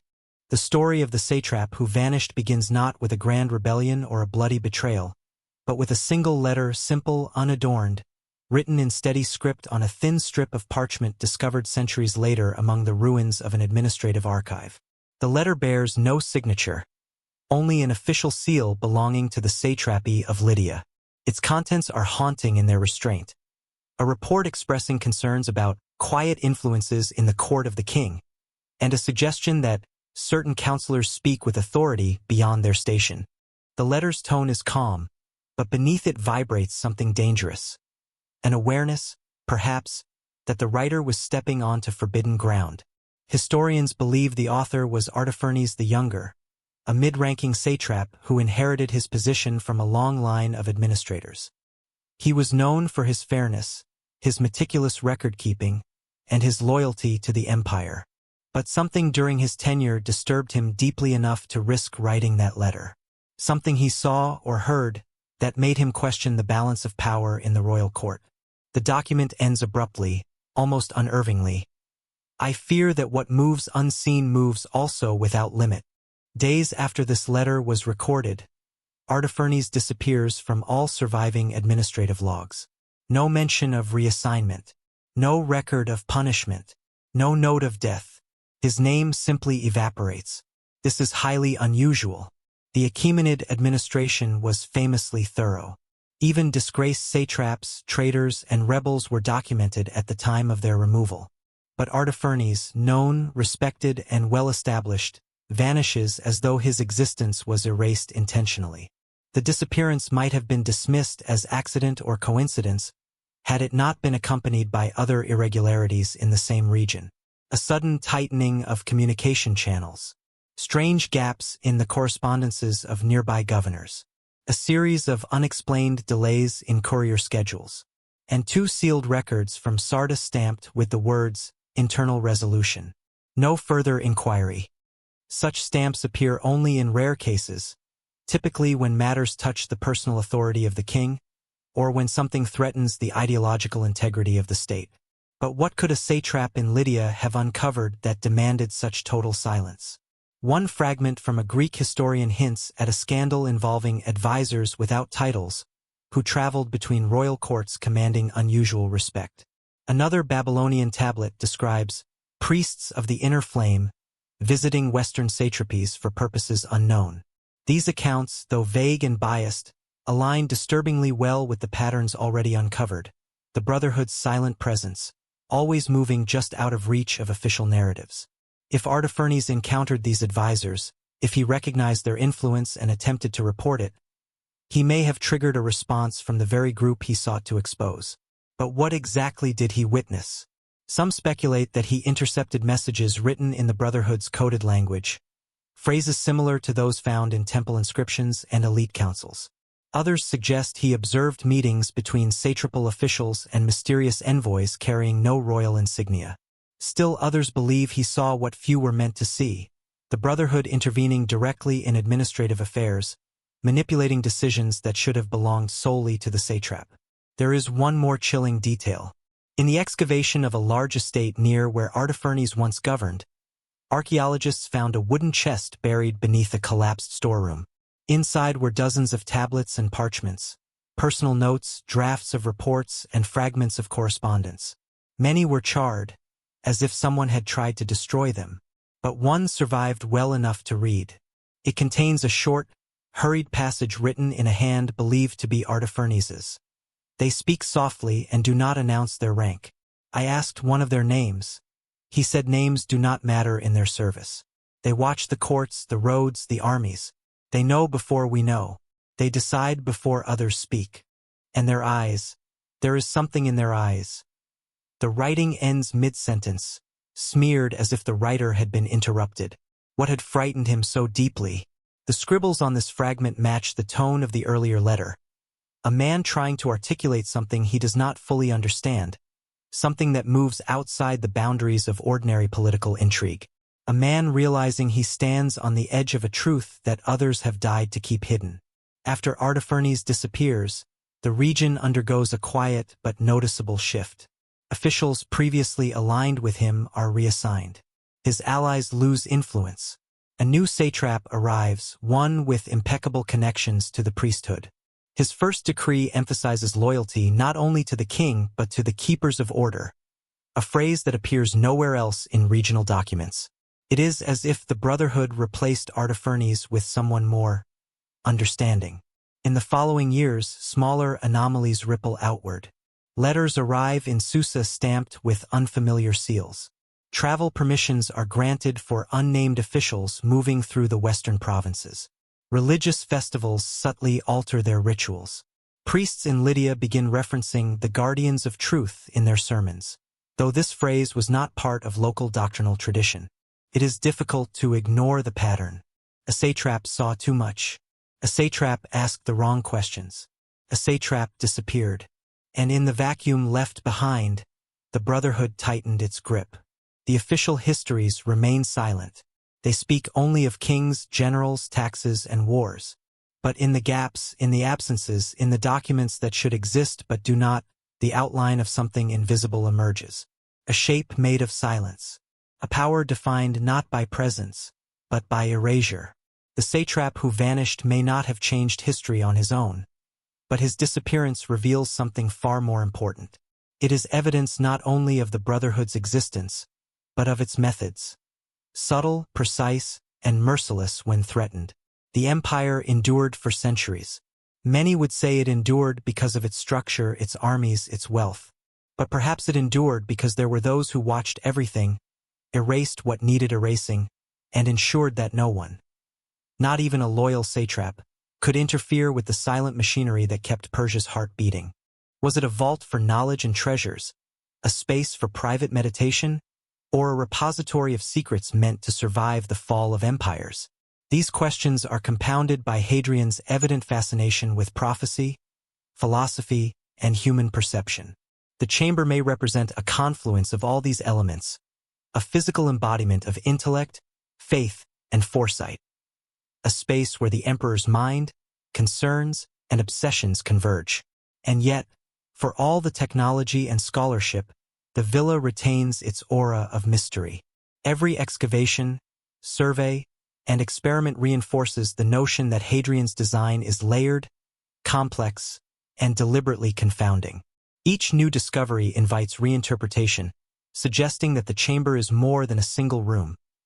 It is a symbol, a culmination of architectural brilliance, intellectual curiosity, and the human desire to conceal and protect. To approach it is to engage in a dialogue across centuries, to follow the traces of a mind that understood perception, secrecy, and the enduring power of the unknown. In the end, the modern search for Hadrian's hidden chamber is a testament to human curiosity, ingenuity, and the irresistible allure of mystery. Technology may reveal walls, corridors, and tunnels, but it cannot yet reveal intent, meaning, or the precise contents of the concealed room. Scholars continue to debate, explore, and speculate, but the chamber remains just beyond reach, a shadow of genius waiting to be fully comprehended. It is both a challenge and a reward, a place where the past, present, and imagination intersect, and where Hadrian's extraordinary intellect continues to speak to those willing to listen. The silent purge left behind an empire cleansed of dissent, stripped of nosy administrators, and purified of those who asked too many questions. Yet in that new calm, something unexpected began to stir, something no hidden order, no matter how calculated, could fully control. The Brotherhood itself, having tightened its grip over the empire, began to fracture from within. Power, even secret power, has a way of reshaping the hands that hold it. For years, the Brotherhood had operated as a fluid web of influence. Advisors, priests, observers, and philosophers bound not by blood, but by ideology. They were united by a shared belief in stability, truth, and the moral compass of the law above the king. But stability is not a static concept, and truth, when wielded as a tool, can become a point of violent disagreement. The earliest signs of the fracture appear not in political records but in temple documents, subtle shifts in rituals, the quiet redaction of certain teachings, the sudden emphasis on dogma that once had been flexible. Priests trained under the Brotherhood's principles began arguing over interpretations of the secret code. Some believed the Watchers should remain invisible, guiding the empire with restraint. Others believed their growing influence was a sign of divine mandate, that they, not the king, were the rightful custodians of Persia's destiny. And beneath those disagreements simmered something even more dangerous: rivalry. Different strands of the Brotherhood had developed over decades. Groups loyal to different teachers, different satrapies, and different philosophies. As the purge removed external threats, internal differences became harder to ignore, like fractures in a once solid stone becoming visible after the dust settles. One faction believed that the Brotherhood should maintain its ancient purpose: gentle guidance, unseen influence, subtle steering of kings. They argued that secrecy was essential, not only for their safety but for the purity of their mission. In hidden meetings, they spoke of humility, balance, and cosmic alignment. They feared that asserting too much authority would corrupt their principles and destabilize the delicate harmony they had worked so hard to preserve. But the opposing faction had grown bold. The purge had shown them what power felt like when exercised without restraint. They believed the Brotherhood had outgrown its role as mere advisors. They felt the throne was weak, too dependent on charisma and luck. Kings could fall to illness, assassination, or madness, but the Brotherhood, trained, disciplined, ideologically united, could ensure continuity forever. They argued that hidden influence was no longer enough. They should take control openly, not to replace the king, but to shape him directly, to choose rulers as one chooses crops in a well-managed field. This was the birth of the schism. Whispers of the internal division appear in a series of cryptic references in documents found in Persepolis. One tablet mentions the disagreement of the veiled ones. Another speaks of those who now see the flame differently. A third, particularly unsettling, describes the split of the seventh path, suggesting that even the core teachings that once unified them were being interpreted in competing ways. The schism manifested most clearly in the courts. Certain advisors began to align themselves more closely with the king, emphasizing loyalty to the crown. Others distanced themselves from royal influence, gathering followers from among temple scholars, scribes, and administrative elites. The palace at Susa became a quiet battleground, not of swords or soldiers, but of influence, whispers, and ideological pressure. Behind closed doors, arguments took place, softly spoken but razor-sharp. "We guide the king," one faction insisted. "We do not rule him. The king is a symbol," the other countered. "Symbols can be replaced." The tension filtered into provincial governance. Some satraps began receiving contradictory instructions, one written by the official court, another delivered in person by agents claiming the authority of the Brotherhood. Confusion spread, disguised as administrative complexity.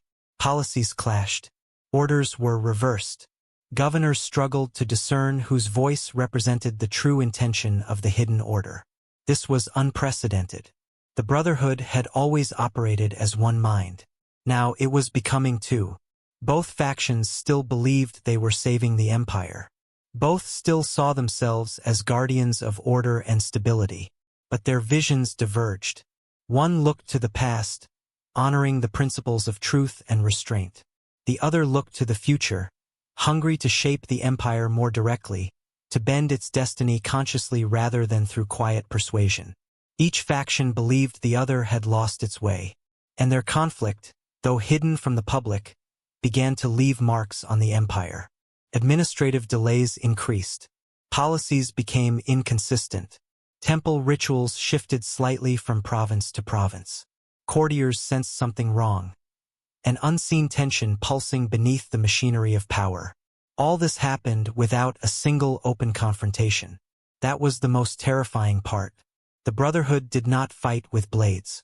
They fought with reassignments, disappearing letters, altered documents, withheld intelligence, and subtle shifts in doctrine. It was a war waged in shadows, invisible to anyone who did not already understand the hidden structure beneath the Persian state. But the fracture became undeniable when sudden, inexplicable incidents began to occur. A storage room in Persepolis mysteriously caught fire, destroying tablets related to satrapal appointments. A respected priest, known for his teachings about the purity of truth, was found collapsed in the temple courtyard. His death ruled as natural though rumors suggested otherwise. A young court scribe who had access to royal documents fled the capital under cover of night, leaving behind a half-written note that read only, "They divide the flame." Even the king seemed uneasy. According to one Greek observer present at the court during this period, the king's advisors began to change frequently, some vanishing as abruptly as Artaphernes had years before. The king reportedly confided to a confidant that he felt 2 winds blowing through the palace, neither of which I can see. 2 winds, 2 forces, 2 visions of the empire. The schism within the Brotherhood was no longer a rumor. It was a quiet reality, one capable of shaping the empire as profoundly as any war or rebellion. And it would not stay hidden forever. The fracture that began in secret would eventually ripple outward, influencing decisions, altering strategies, and sowing a quiet instability that would shadow the empire for generations. For no matter how powerful a hidden order may be, when it turns against itself, the consequences echo through every corridor of power. And in Persia, the echo was just beginning. The fall of Persepolis is often remembered as a night of drunken chaos, a night when Alexander the Great, flushed with wine and victory, ordered the burning of the Achaemenid ceremonial capital. Flames roared through the wooden beams, licking up the stone reliefs, devouring the cedar ceilings, and casting monstrous shadows across the plain. Ancient writers described the blaze as punishment, as revenge, as a symbolic ending to Persian arrogance.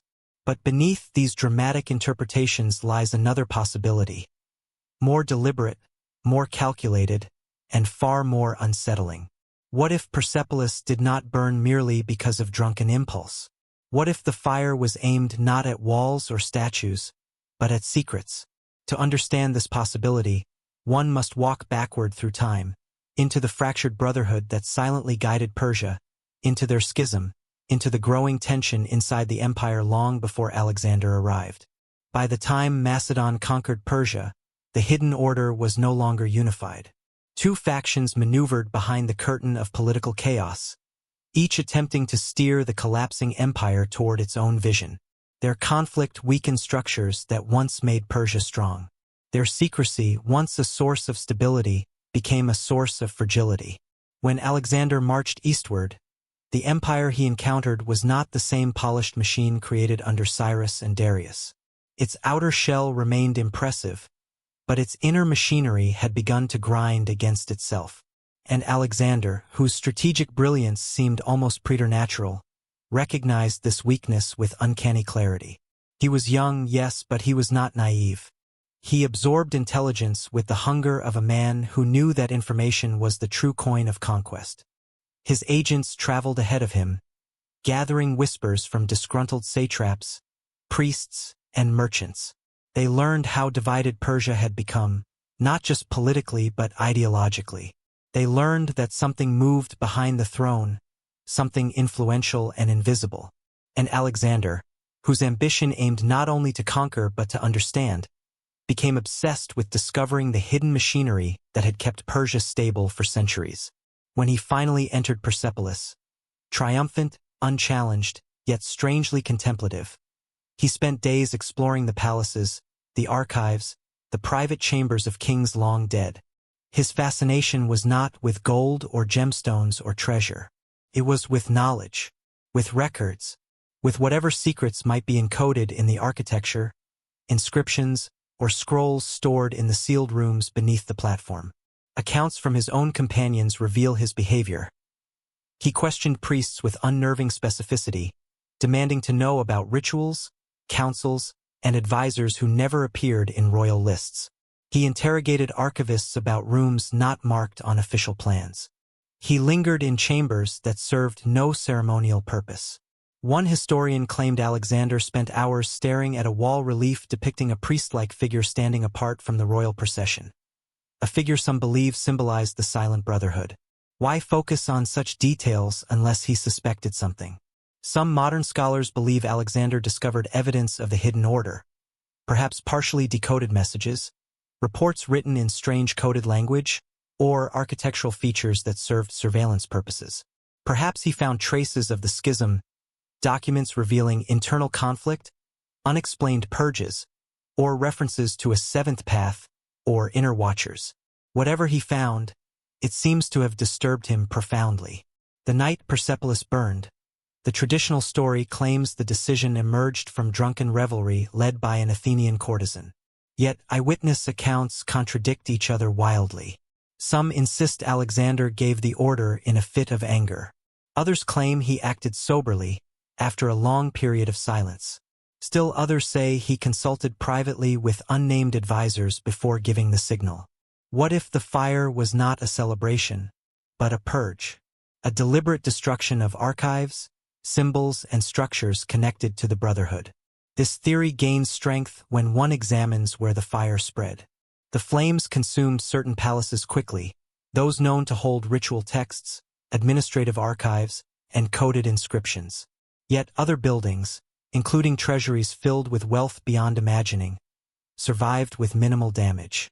The burning was not uniform. It was selective. Archaeologists at Persepolis have noted that chambers deep within the platform, accessible only by narrow hidden shafts, suffered intense heat damage, more than adjacent structures. Why would flames travel downward, against their natural path, unless fueled intentionally? Unless someone knew exactly where to direct the destruction.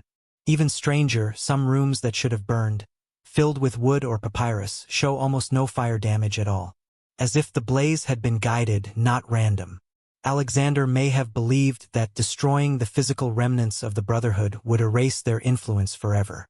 His conquest was not simply political, it was symbolic, ideological. And nothing represented Persia's ideological power more than Persepolis. To break the empire's spirit, he may have felt he had to break the unseen order that had shaped it. There is a chilling detail found in a lesser-known Greek source. It describes Alexander walking through the burning palace, his face illuminated by flame, muttering words no one understood. One soldier claimed Alexander said, "Let the watchers watch no more." If true, it is perhaps the closest we come to a confession that he believed he was dismantling a hidden force that guided kings.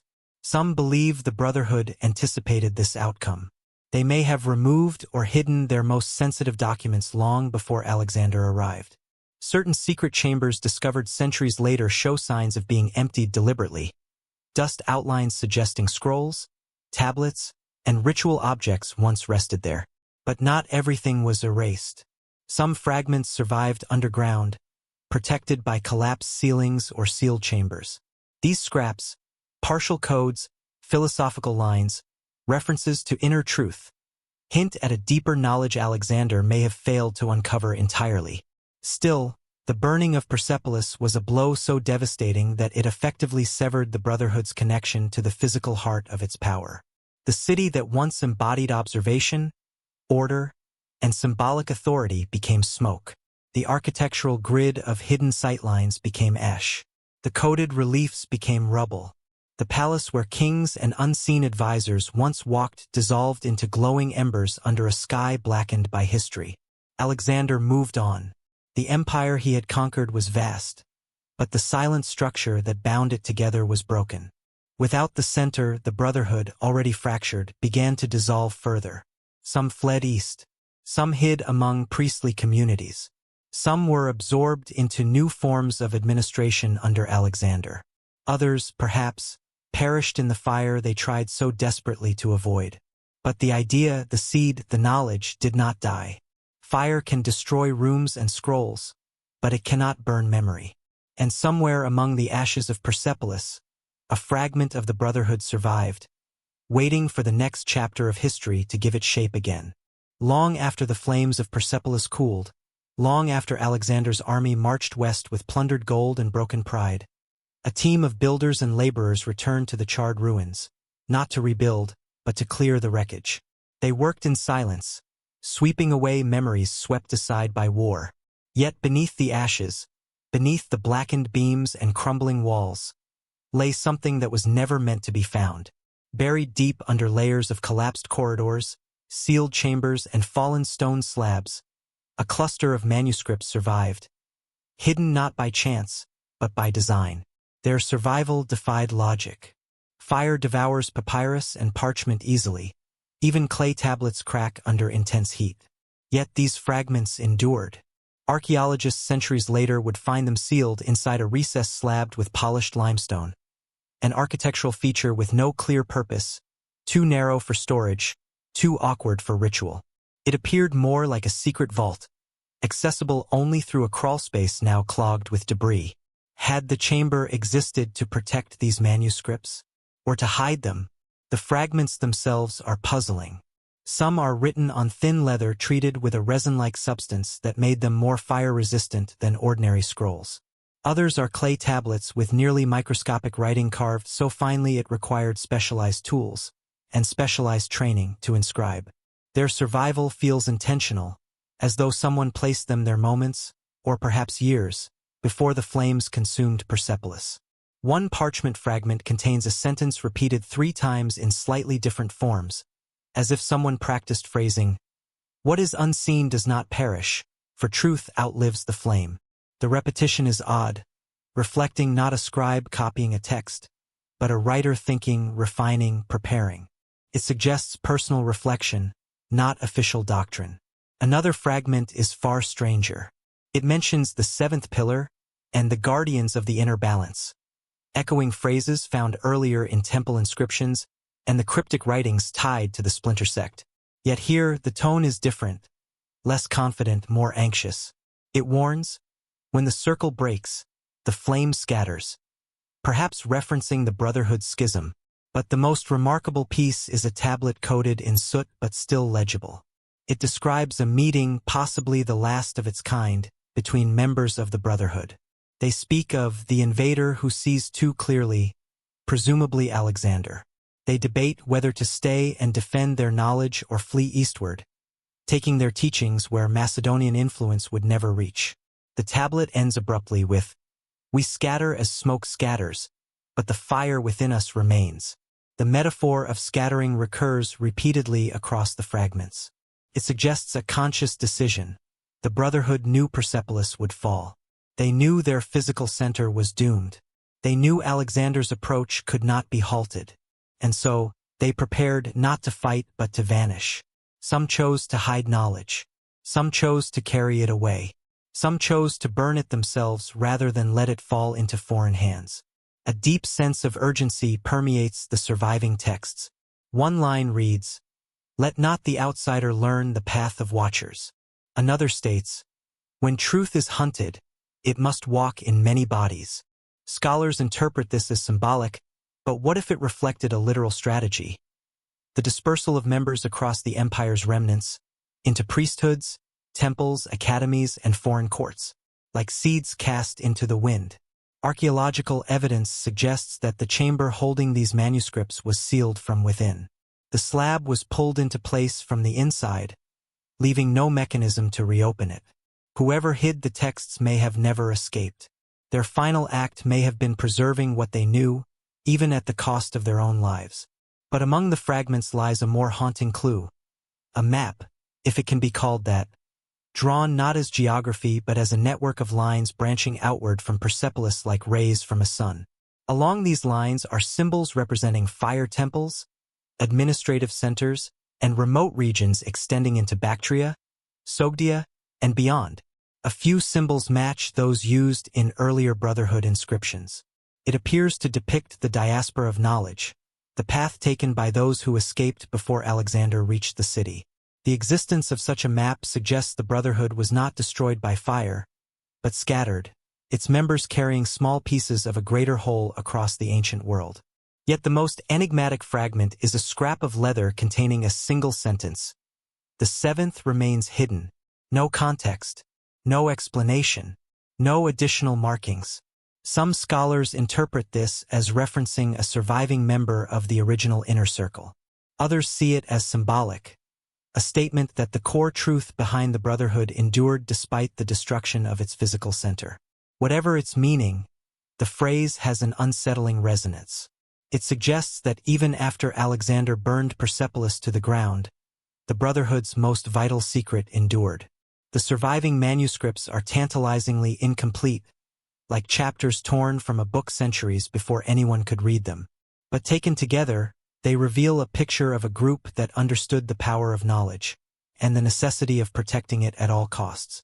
One cannot help imagining the final moments before the chamber was sealed. Perhaps a handful of initiates gathered in the dim light, hurriedly placing their most precious writings into the recess. Perhaps they whispered a final oath, a final prayer, a final promise. Perhaps they heard the shouts of soldiers outside, the crackling of flames, the collapse of ceilings. Perhaps one among them, the last, pulled the stone slab into place, knowing he would not walk out again. The manuscripts remained entombed for centuries, silent echoes of a world that tried to erase them. When discovered, they did not answer every question. Instead, they opened new ones, questions about the Brotherhood's survival, its dispersion, and its influence on the cultures that inherited Persia's fractured legacy. If the Brotherhood was truly scattered, then their ideas, subtle, resilient, and woven into ritual, law, and philosophy, would resurface far beyond the boundaries of the fallen empire. The fire of Persepolis destroyed the palace. It destroyed the archives. It destroyed a dynasty. But the fire could not destroy everything. What was hidden outlasted the flames. Hadrian's gardens are among the villa's most enchanting and enigmatic features, and they may hold some of the clearest clues to the hidden chamber's location. At first glance, the gardens appear as a showcase of wealth and aesthetic mastery. Carefully sculpted hedges, vibrant floral arrangements, and tranquil pools that reflect the sky. Yet beneath this serene exterior lies a more deliberate, almost cryptic design. Paths twist and turn unpredictably, hedges block sightlines, and statues are placed with precise but puzzling orientation. Every element of the gardens seems to have a dual purpose: beauty for casual observers, and subtle guidance for those who know how to read the landscape. Certain walkways in the villa's gardens appear to be carefully aligned with structural anomalies or architectural markers within the villa itself. Scholars have noted that a straight path might terminate at a fountain or a statue positioned in such a way that it points toward a particular section of a wall or an irregularity in the ground. Others observe that certain alignments coincide with mosaics or inscriptions, suggesting that movement through the gardens was intended to be a journey of perception as much as a stroll for leisure. Hadrian, known for his love of both art and philosophy, seems to have orchestrated a narrative in which the gardens guide visitors subtly, preparing them, perhaps unknowingly, for the discovery of the hidden chamber. Water, once again, plays a central role in this carefully choreographed experience. Reflective pools capture the sky in ways that reveal hidden patterns or create optical illusions, manipulating perception to suggest the presence or absence of doors, pathways, or mechanisms. Fountains are often placed so that sunlight striking the water at a certain hour illuminates mosaics or carvings previously obscured in shadow. It is conceivable that Hadrian designed these water features to act as signaling devices, marking the way to secret spaces while maintaining their concealment from casual observers. The interplay of reflection, light, and shadow transforms the gardens into a living puzzle, a sensory experience that is both beautiful and intellectually challenging. Statues within the gardens appear deliberately oriented toward anomalies or hidden markers. In some cases, a statue's gaze or gesture aligns with an architectural irregularity, a mosaic, or a distant pool. This deliberate positioning transforms the garden into a symbolic map, guiding the perceptive visitor toward areas of interest. Scholars have suggested that these statues function as more than decoration. They are part of a coded system, one that rewards careful observation and intellectual engagement. In essence, the gardens become a narrative device, a story written in stone, water, and greenery, leading toward the hidden chamber. The villa's gardens also contain elements suggestive of ritual or contemplation. Enclosed courtyards, secluded nooks, and small altars or pedestals may have served as spaces for meditation, philosophical reflection, or private ceremonies.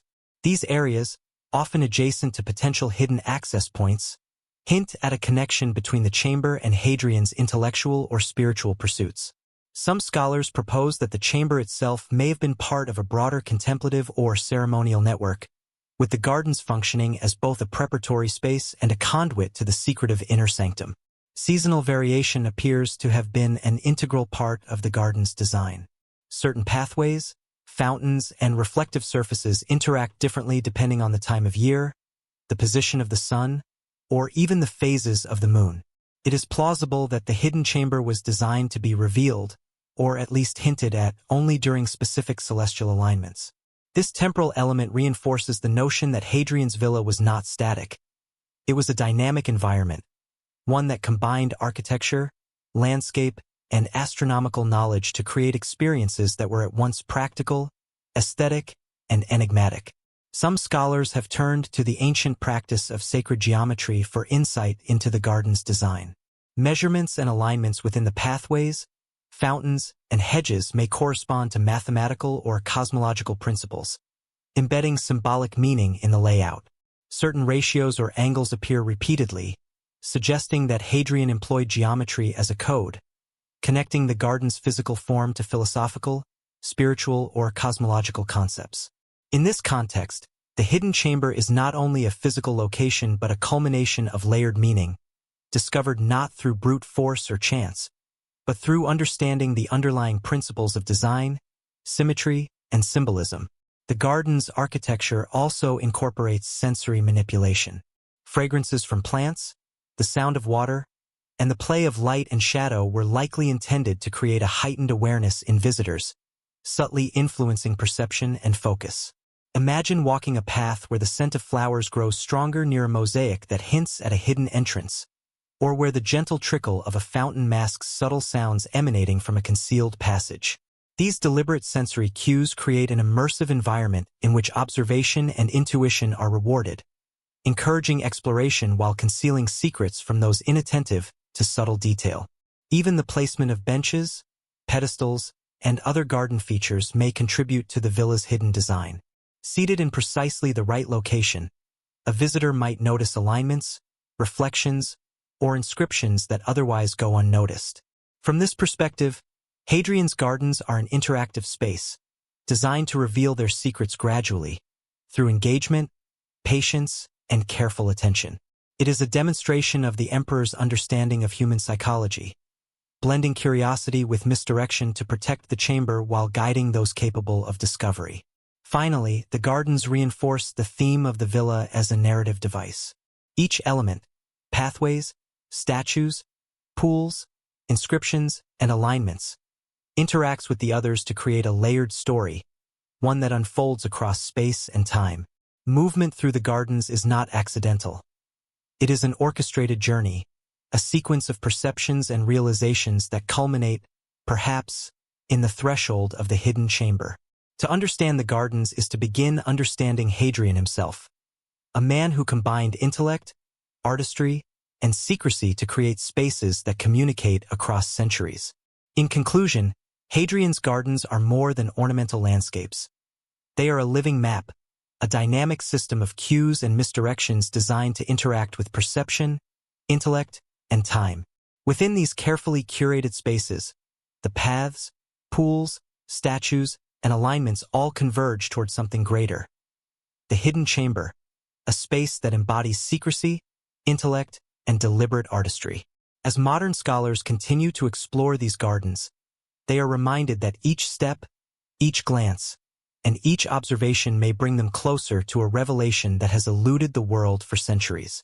As the scattered members of the Brotherhood drifted across continents, their teachings, distilled, reinterpreted, and sometimes misunderstood, began to surface in unexpected places. The original order had dissolved, its unity broken, its archives burned, its rituals scattered to the winds. Yet ideas have a life of their own, and the philosophies of the Silent Brotherhood were too potent, too nuanced, too strangely compelling to disappear entirely. Instead, they seeped quietly into early mystical movements, leaving faint echoes in traditions that would emerge centuries after the fall of Persepolis. These echoes appear first in the strange, syncretic spiritual circles of the Near East, where Greek, Persian, Babylonian, and Egyptian ideas intermingled. Travelers, merchants, scholars, and refugees gathered in bustling cosmopolitan cities, Alexandria, Antioch, Babylon, exchanging more than goods. In these melting pots of thought, fragments of the Brotherhood's philosophy began to blend with local traditions, forming new currents of esoteric knowledge. One early echo emerges in the shadowy origins of Gnosticism. Though Gnosticism is often associated with Greek philosophical language and Christian-era spirituality, some of its earliest concepts bear unmistakable Persian signatures. The idea of a hidden, transcendent truth accessible only to a select few echoes the Brotherhood's belief in a law above the king. The notion of tiers of reality, layers of seen and unseen worlds, mirrors the Brotherhood's teachings about the difference between visible authority and hidden knowledge. Even the central Gnostic belief that the material world is governed by flawed or misled forces resonates, faintly but unmistakably, with the Brotherhood's internal schism and their belief that the empire had drifted from cosmic alignment. But Gnosticism was not the only tradition touched by these whispers. In the early Hermetic texts, attributed to Hermes Trismegistus and composed in Hellenistic Egypt, there are passages describing a hidden order of wise men who preserve the flame of truth in secret places and speak to rulers in dreams.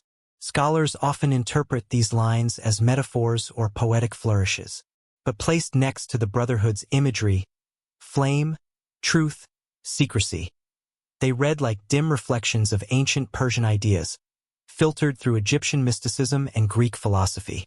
One particularly cryptic Hermetic fragment describes 7 watchers who guard the boundaries between the celestial and earthly realms. The number is suspiciously familiar. The Brotherhood's rituals referenced 7 initiatory roles, 7 circles of knowledge, the 7th pillar, even the 7 men who raised Darius to power. Whether coincidence or inheritance, the echo is too strong to dismiss. The Mithraic mysteries, popular among Roman soldiers centuries later, also seem to carry traces of Persian esotericism, though scholars have long debated the exact connection. The Roman cult of Mithras is often treated as separate from the Persian worship of Mitra, yet certain elements feel like reinterpretations of ideas born in ancient Persian secrecy. Mithraic initiates met in underground chambers, spaces reminiscent of the hidden rooms beneath Persepolis.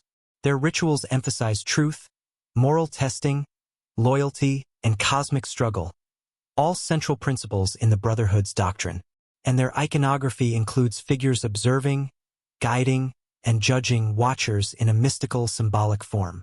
It is tempting to imagine that displaced members of the Brotherhood, having fled westward, merged their teachings with local beliefs that eventually formed part of the Roman Mithraic tradition. Not directly, perhaps, but through slow, subtle cultural osmosis. Further east, echoes appear in early Central Asian spiritual practices influenced by Persian exiles. Among the Bactrian and Sogdian communities, inscriptions reference keepers of the inner path and seekers of the unseen balance, phrases not native to local traditions. These communities became conduits for the movement of philosophical ideas along trade routes that would later form the foundations of the Silk Road. As merchants carried goods across mountains and deserts, they also carried stories, rituals, and fragments of forgotten philosophies. It is no coincidence that some of the earliest meditative diagrams found in Central Asian cave shrines contain geometric forms, circles divided into hidden layers, eyes set within patterns, that resemble the symbolic carvings from Persepolis and the coded illustrations found among the unburnt manuscripts. Even early Buddhist communities along the Silk Road absorbed foreign influences, and while Buddhism's philosophical structure was already well formed, certain esoteric branches developed teachings about hidden guides, unseen watchers, and inner councils shaping cosmic destiny. Though speculative, some scholars propose that displaced Persian sages may have contributed to these ideas, sharing fragments of the Brotherhood's worldview that became absorbed into broader spiritual currents. But the most haunting echoes appear in the writings of early mystics, those solitary thinkers who spoke of invisible realities beneath the surface of the world. A scroll discovered in a Judean desert cave, dated roughly to the 2nd century BCE, mentions the Watchers of the Dawn and those who guard the secret measure of justice. Its language is Hebrew, its theology is local, but the symbolism feels familiar. Did a refugee, a former initiate of the Brotherhood, wander into those communities, whispering ideas he could no longer speak openly? Throughout these diverse traditions, one theme recurs: the belief that true knowledge is hidden, preserved by a select few, and accessible only to those prepared to see beyond the visible world. This concept did not originate with the Brotherhood, but they refined it, lived by it, and wove it into their system of governance and spiritual philosophy. Their secrecy became their shield and their curse. When they scattered, their ideas became formless, adapting to the cultures that adopted them. No surviving tradition can claim direct descent from the Brotherhood. They did not survive as an institution. They survived as influence, as faint imprints on the world's great mystical systems. Their teachings mutated, fragmented, and merged with other philosophies, forming a palimpsest of ancient ideas layered on top of each other like forgotten cities buried beneath newer civilizations. And yet, despite the dilution, something of the original Brotherhood remains in these echoes. A belief in hidden truth, in the necessity of watchers, in the moral architecture underlying power, in the interplay between secrecy and wisdom. Fragments of a fallen order, reborn in new forms, carried across centuries not through empires, but through mysteries. Centuries after the fall of Persepolis, long after Alexander's empire shattered into warring kingdoms and faded into memory, a new power rose from the Iranian plateau, the Sasanian Empire. Fierce, ambitious, and determined to restore the old glory of Persia, the Sasanians looked backward to move forward. They invoked the legacy of Cyrus and Darius, resurrected ancient rituals, and revived symbols that had not been carved in stone for hundreds of years. But in the shadows of this revival, scholars have noticed something even stranger, a philosophical and administrative resemblance to the lost Achaemenid Brotherhood, a similarity too sharp, too deliberate, to be the product of coincidence alone. It began quietly. During the early years of Sasanian rule, royal inscriptions mentioned a circle of advisors who guided the king not only in worldly matters but in cosmic ones. They are described using terms like keepers of wisdom, guardians of the path, and those who speak in the king's ear. Yet these men, unlike noble ministers or high priests, are never named, never identified. They appear in texts only as shadows, roles without faces. This pattern echoes the Achaemenid era, where powerful advisors whispered from behind palace curtains, their names erased but their influence unmistakable. The Sasanians, emerging from centuries of cultural blending and confusion, embarked on a vast project of ideological reconstruction. They sought to reclaim a lost identity, but in doing so, they may have revived more than they understood. They may have stumbled upon inherited or deliberately resurrected fragments of the silent Brotherhood. Some of the earliest Sasanian texts include references to doctrines that had long vanished from mainstream Zoroastrianism, teachings that emphasize hidden truth, watchfulness, the responsibility of elites to maintain cosmic balance. These doctrines feel ancient, older than the religion's standardized form. They carry the cadence of the Brotherhood's secret code, preserved and transmitted through invisible channels across generations. One royal inscription attributed to Artashir I, founder of the Sasanian dynasty, contains a curious passage. A ruler without watchers walks blind through the world. Scholars debate whether watchers refers to the priesthood, the nobility, or something more esoteric.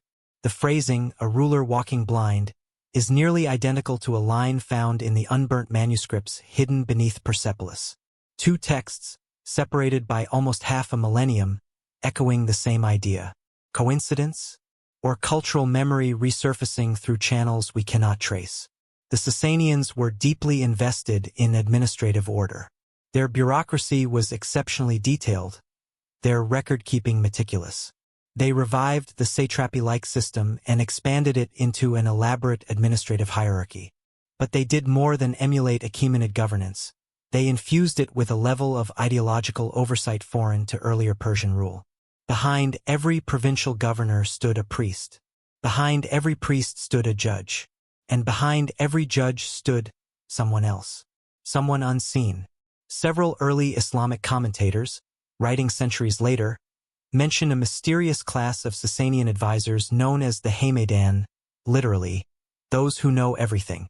These advisors had access to classified records, military secrets, and royal correspondence. They did not belong to noble families. They were not part of the formal priesthood, and they operated outside the usual administrative structure. They answered only to the king. This strange institution resembles nothing in the known governmental systems of the time. Yet it feels eerily similar to the Brotherhood's Shadow Council, those who guided kings quietly without official recognition. Intriguingly, Sasanian court rituals introduced new layers of secrecy. In the coronation ceremony, the king received not only a visible crown but a whispered oath spoken privately into his ear by the high priest. No scribe recorded the oath. No priest repeated it publicly. But fragments found in later commentaries suggest the oath involved cosmic balance, truth, and hidden responsibility, phrases that once belonged to the Brotherhood's moral teachings. The Sasanians did not merely rule. They curated a system of ethical oversight that mirrored the Brotherhood's long-lost doctrine, the law above the king. Some accounts claim that the king consulted with an elite group during moments of national crisis. This group, called the Council of the Wise, is referenced infrequently and never in detail. But one chronicler describes them as men who come and go without ceremony, yet whose presence is known even when they are not seen. The phrasing evokes an ancient pattern, the idea of an unseen advisory class. The most compelling evidence of resurgence, however, emerges not from inscriptions but from a peculiar text discovered in a Sasanian fire temple in Fars. Written in Middle Persian, it describes a circle of guardians responsible for maintaining the balance between the throne and the unseen order. The text mentions secret teachings given only to the elite, passed orally, never written. It references the flame within the seven, a phrase unmistakably tied to the Brotherhood's symbolic lexicon. One line even reads, "We do not name those who serve truth. Their identity is the flame they protect." This cryptic statement echoes the Brotherhood's long-standing avoidance of personal names, seen in Achaemenid archival gaps and coded inscriptions. Did the Sasanians know of the Brotherhood directly, or did they inherit fragments of its philosophy indirectly, through exiled sages, temple traditions, or half-remembered doctrine embedded in cultural memory? The answer may lie in a peculiar continuity. The Sasanians revived fire temples, and along with them, some pre-Achaemenid rites. Among these were closed-door ceremonies, late-night vigils, and initiation rituals conducted only for the highest priests and royal advisors. These rituals bear structural resemblance to the Brotherhood's initiation rites described in earlier inscriptions and reconstructed from archaeological evidence. The Sasanians did not, of course, proclaim themselves heirs to a secret Achaemenid conspiracy. They believed themselves restorers of ancient glory, guardians of divine order. But in the process of reclaiming the past, they may have awakened or reassembled fragments of a forgotten order. Some scholars believe that surviving members of the Brotherhood, those who had fled east after Persepolis burned, eventually returned westward during the early Sasanian period. Refugees, philosophers, and administrators carrying pieces of an old doctrine. Perhaps they found new patronage in the Sasanian court. Perhaps they found fertile ground for their ideas among priests seeking to strengthen their influence. And perhaps quietly they rebuilt something. Not the full Brotherhood, too much had been lost, but a reflection of it. A revival shaped by necessity, adapted to the new empire's structure, and folded subtly into its political and religious institutions. A ghost of the old order, reborn in a new age. The Sasanian Empire, outwardly proud and powerful, may have carried within it the last organized echo of the silent Brotherhood, its influence hidden behind veils of ritual, advisory councils, and whispered oaths, not as conquerors of the king, but as keepers of the flame.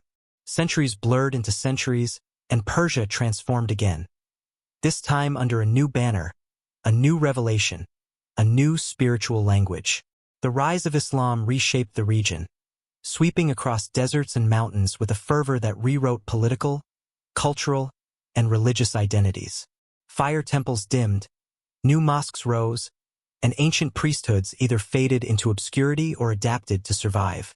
Yet beneath the surface of this great transformation, another pattern flickered quietly, subtle, elusive, but undeniable to those who study the deep undercurrents of intellectual history. Ideas from the ancient silent Brotherhood, fragmented, diluted, half-forgotten, began to resurface in early Islamic mystical thought. Not blatantly, not in doctrine or scripture, but in the margins, in the whispers of ascetics, in private debates of scholars, in the dreams of poets, and in the cryptic writings of those who sought deeper meaning beneath the surface of faith. They did not know they were channeling something ancient. They believed their insights came from divine inspiration or personal revelation. But the philosophical DNA remarkably resembles the thought patterns of the Brotherhood. The earliest Islamic ascetics spoke of hidden truth, concealed beneath layers of worldly illusion. They emphasized inward observation, self-discipline, and the purification of perception. Concepts that, to attentive historians, echo the Brotherhood's belief that true knowledge requires inner refinement and watchfulness. Over generations, these scattered tendencies evolved into what we now call Sufism. Sufism is far more than a mystical branch of Islam. It is a marriage of intense spirituality and philosophical depth, woven together with poetry, symbolism, and disciplined practice.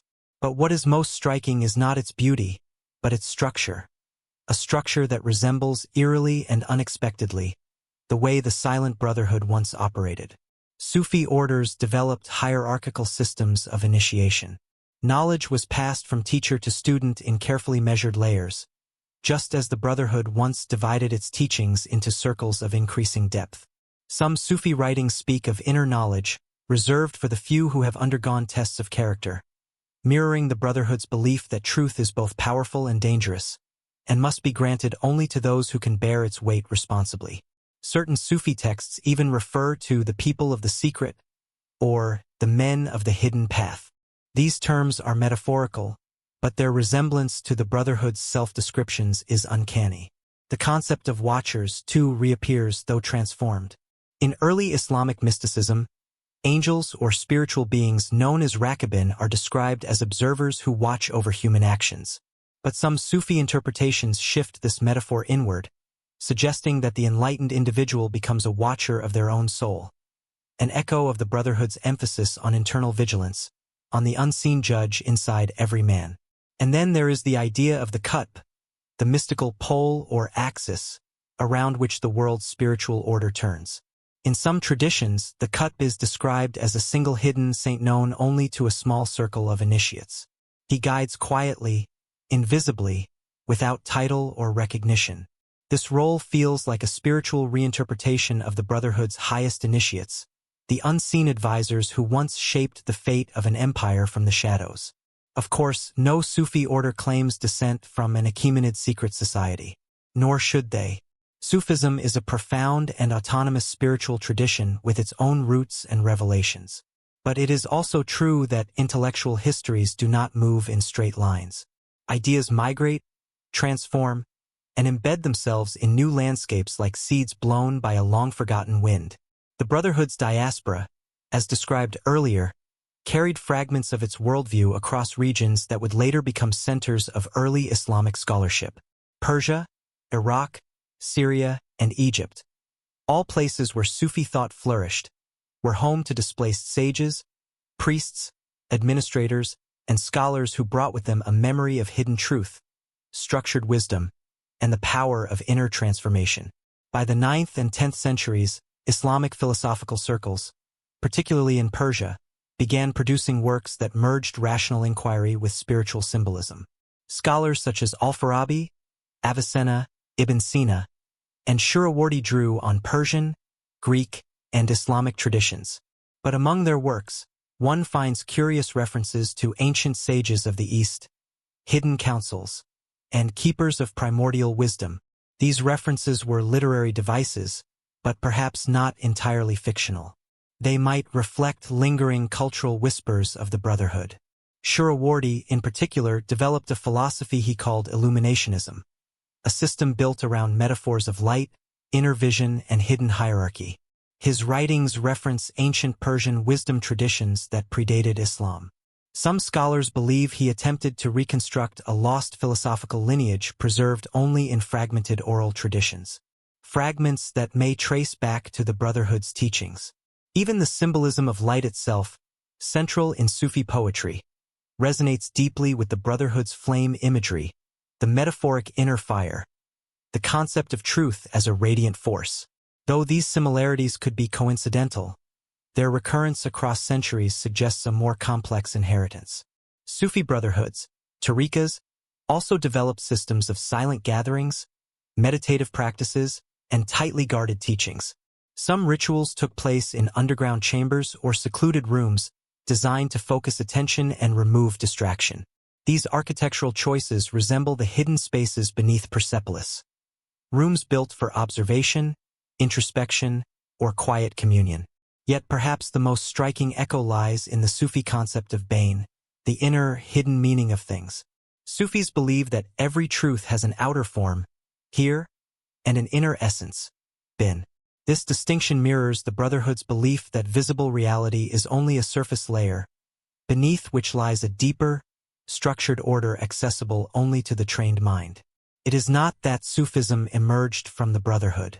Rather, that the intellectual soil from which early Sufism grew had already been enriched, fertilized, and shaped over centuries by ideas carried from a forgotten Persian order that valued silence, wisdom, hidden truth, and moral discipline.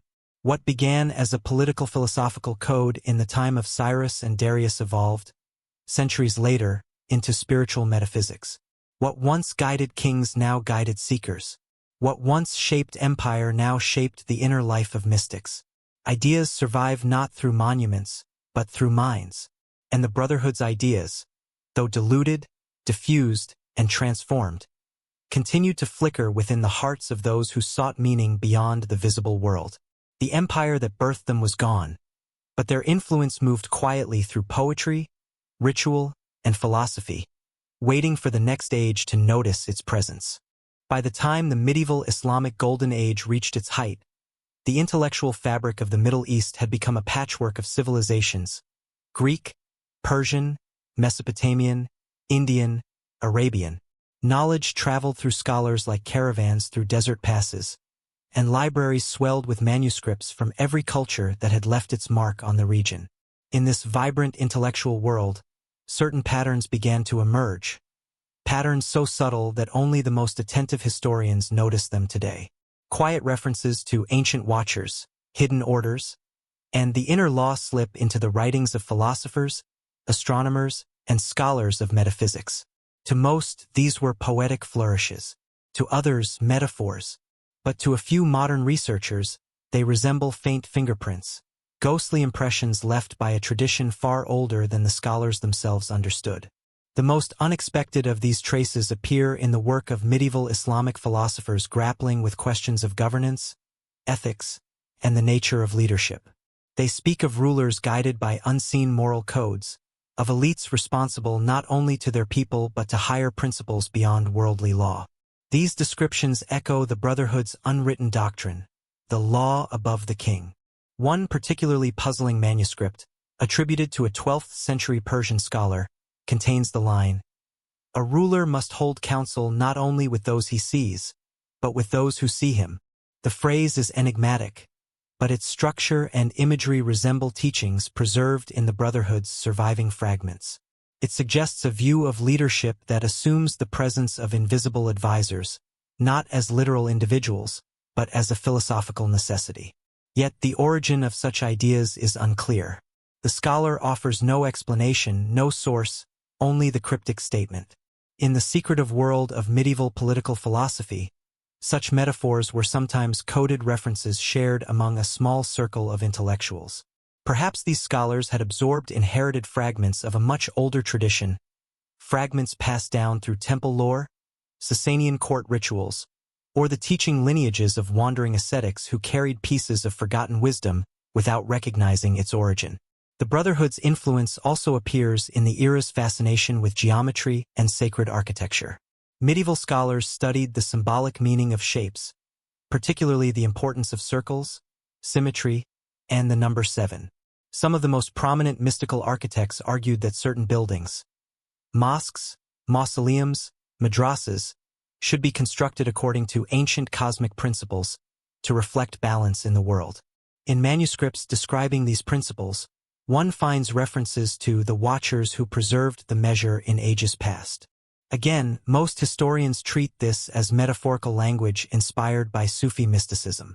But the phrasing is strangely reminiscent of the Brotherhood's imagery, preserved in coded temple inscriptions and the unburnt manuscripts found beneath Persepolis.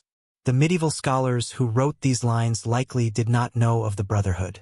They had no reason to suspect such a group ever existed. But ideas move in mysterious ways, slipping across centuries, reshaped, translated, merged with new traditions. What the scholars saw as mystical wisdom may have been the distant echo of a political philosophical tradition that once guided kings from the shadows. More startling are the scattered accounts found in travel diaries and court chronicles. A 13th-century traveler from Nishapur writes about a secluded group of scholars living near the ruins of an ancient fire temple. He describes them as keepers of old knowledge, who rejected formal titles and taught that truth must be preserved in silence. When asked about their origin, they replied that their lineage stretched back to the time of kings who listened to hidden voices.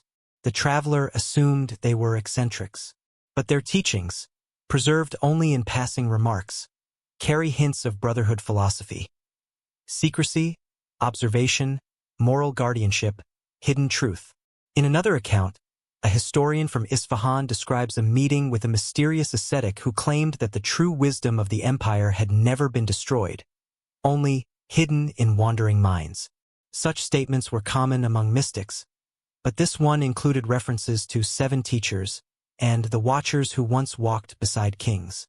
When questioned, the ascetic refused to elaborate. The historian dismissed him as delusional. Yet the phrasing reappears centuries later in unrelated manuscripts, woven into metaphysical discussions by scholars unaware of its origin. These fragments form a faint constellation. No single point proves anything, but viewed together, they suggest that something of the Brotherhood survived, not as an institution, but as a rumor buried in philosophical tradition, as an idea whispered across generations. The most compelling evidence of such survival comes from a 14th-century Persian treatise on moral governance. The anonymous author writes that true political power requires those who watch the watchers, a phrase strikingly similar to the Brotherhood's belief that even the king must be held accountable by an invisible moral order. The treatise describes a system in which a small group of wise men, unknown to the public, unnamed in official records, advise rulers on maintaining justice and cosmic balance. The author insists that such men must remain unseen, unpraised, and unknown, for visibility corrupts their purpose. No empire of that era, Islamic or otherwise, employed such a system, and yet the author writes of it as though describing a known, if long forgotten, ideal. Where did this idea come from? Perhaps from the lingering shadows of the Brotherhood's diaspora. Perhaps from Sasanian advisors whose traditions survived the transition into Islamic administration. Or perhaps from memories embedded in old families, rituals, and philosophical circles. Memories that survived even after their origin was lost. The most provocative possibility arises from hints that certain medieval scholars were aware, in vague terms, of a lost Persian order that guided rulers in antiquity. A few manuscripts refer to it obliquely as the Silent Ones, or the Keepers of Ancient Council. These references are rare and typically couched in allegory, but they suggest that the Brotherhood story, though never recorded openly, may have echoed faintly through the oral traditions of scholars who understood that history is full of things that cannot be written. By the end of the medieval period, these echoes had faded into poetic metaphor. The Brotherhood was no longer a memory but an instinct, a sense that behind the visible world lies a hidden order, guiding, shaping, and balancing. An idea embraced by mystics, philosophers, and poets who believe that truth is seldom obvious, that power requires unseen wisdom, and that civilizations are built not only on stone and sword but on the quiet decisions of those who choose to remain invisible. The Brotherhood had not returned. It had dissolved into myth, metaphor, and philosophy. But myths, especially those rooted in truth, have a way of enduring. And centuries later, their faint imprint still lingered in the writings of scholars who whispered about watchers, hidden councils, and the mystery of unseen wisdom. The hidden chamber, as a repository of secrets and symbols, was not merely a private indulgence. It existed within a world of political tension, intrigue, and potential betrayal. Hadrian's Rome was a place of immense power, where alliances were fragile, loyalties shifted like sand, and information was currency more valuable than gold. Within this context, the chamber may have functioned as both sanctuary and safeguard, holding documents, artifacts, or knowledge that could destabilize the empire if mishandled. To understand the chamber is to understand not only Hadrian's genius but also the precarious world in which he operated, a world in which secrecy was essential to survival. Hadrian was acutely aware of the threats around him. Senators, generals, and provincial governors all held varying degrees of power and influence, and the emperor's decisions often provoked envy, ambition, or dissent. Letters, reports, and sensitive documents may have been stored in the hidden chamber, detailing plots, allegiances, and betrayals.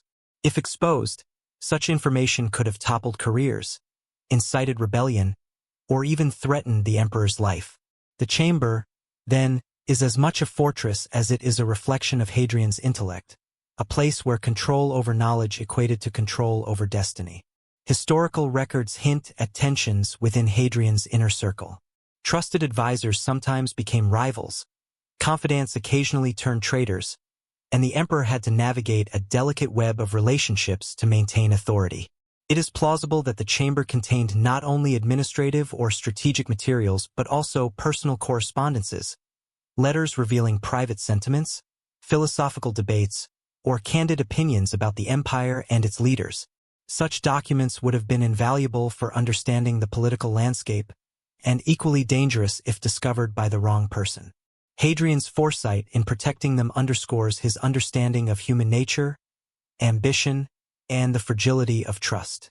The human stakes surrounding the chamber extend beyond political power to matters of personal loyalty and betrayal. Servants, aides, and courtiers, aware of its existence, may have been required to navigate complex instructions, interpret coded messages, or perform specific rituals to gain access. In a society where failure or indiscretion could result in severe consequences, the chamber would have been a crucible of obedience, observation, and discretion. Those who entered, or attempted to enter, without the emperor's guidance risked exposure, disgrace, or worse. The chamber's very existence is a testament to Hadrian's recognition of the danger inherent in knowledge and the necessity of controlling who could possess it. Some historians speculate that the chamber may have also contained sensitive information about succession, alliances, or military strategy. Rome's borders were vast, and the empire faced constant threats from external forces as well as internal unrest. Plans for troop deployments, fortifications, or diplomatic maneuvers could have been documented in the chamber, making it a critical node of imperial security. Its concealment would ensure that vital knowledge remained protected, accessible only to those with both authorization and understanding. In this sense, the chamber functioned as a safeguard for the empire itself, a repository of power and foresight meticulously hidden within the villa's labyrinthine design. The emotional stakes for those close to Hadrian cannot be overlooked. Courtiers, confidants, and servants would have been acutely aware of the risks surrounding the chamber. A single misstep, misinterpretation of a symbol, misplacement of an artifact, or revelation of a secret path could lead to personal ruin. This environment of tension and vigilance creates a human drama that is as compelling as the architectural and symbolic intrigue.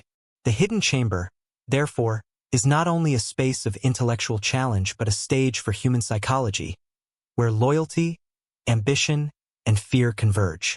Betrayal, in particular, may have been a constant concern. Hadrian's own experiences with intrigue and rebellion likely informed the villa's design, leading him to embed layers of deception, misdirection, and concealment. False panels, misaligned mosaics, and deliberately misleading pathways may have served as safeguards against discovery by those with malicious intent.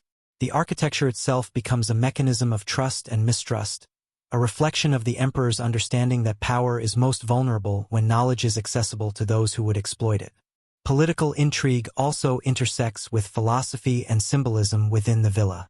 Hadrian's use of allegory, mosaics, and celestial alignment may have been designed not only to protect the chamber, but also to convey subtle messages about governance, morality, and the nature of power. A careful observer could glean insights into the emperor's philosophy, his perspective on loyalty and justice, and the principles by which he governed. In this way, the chamber operates simultaneously as a repository of sensitive information, a protective device, and a reflection of Hadrian's worldview.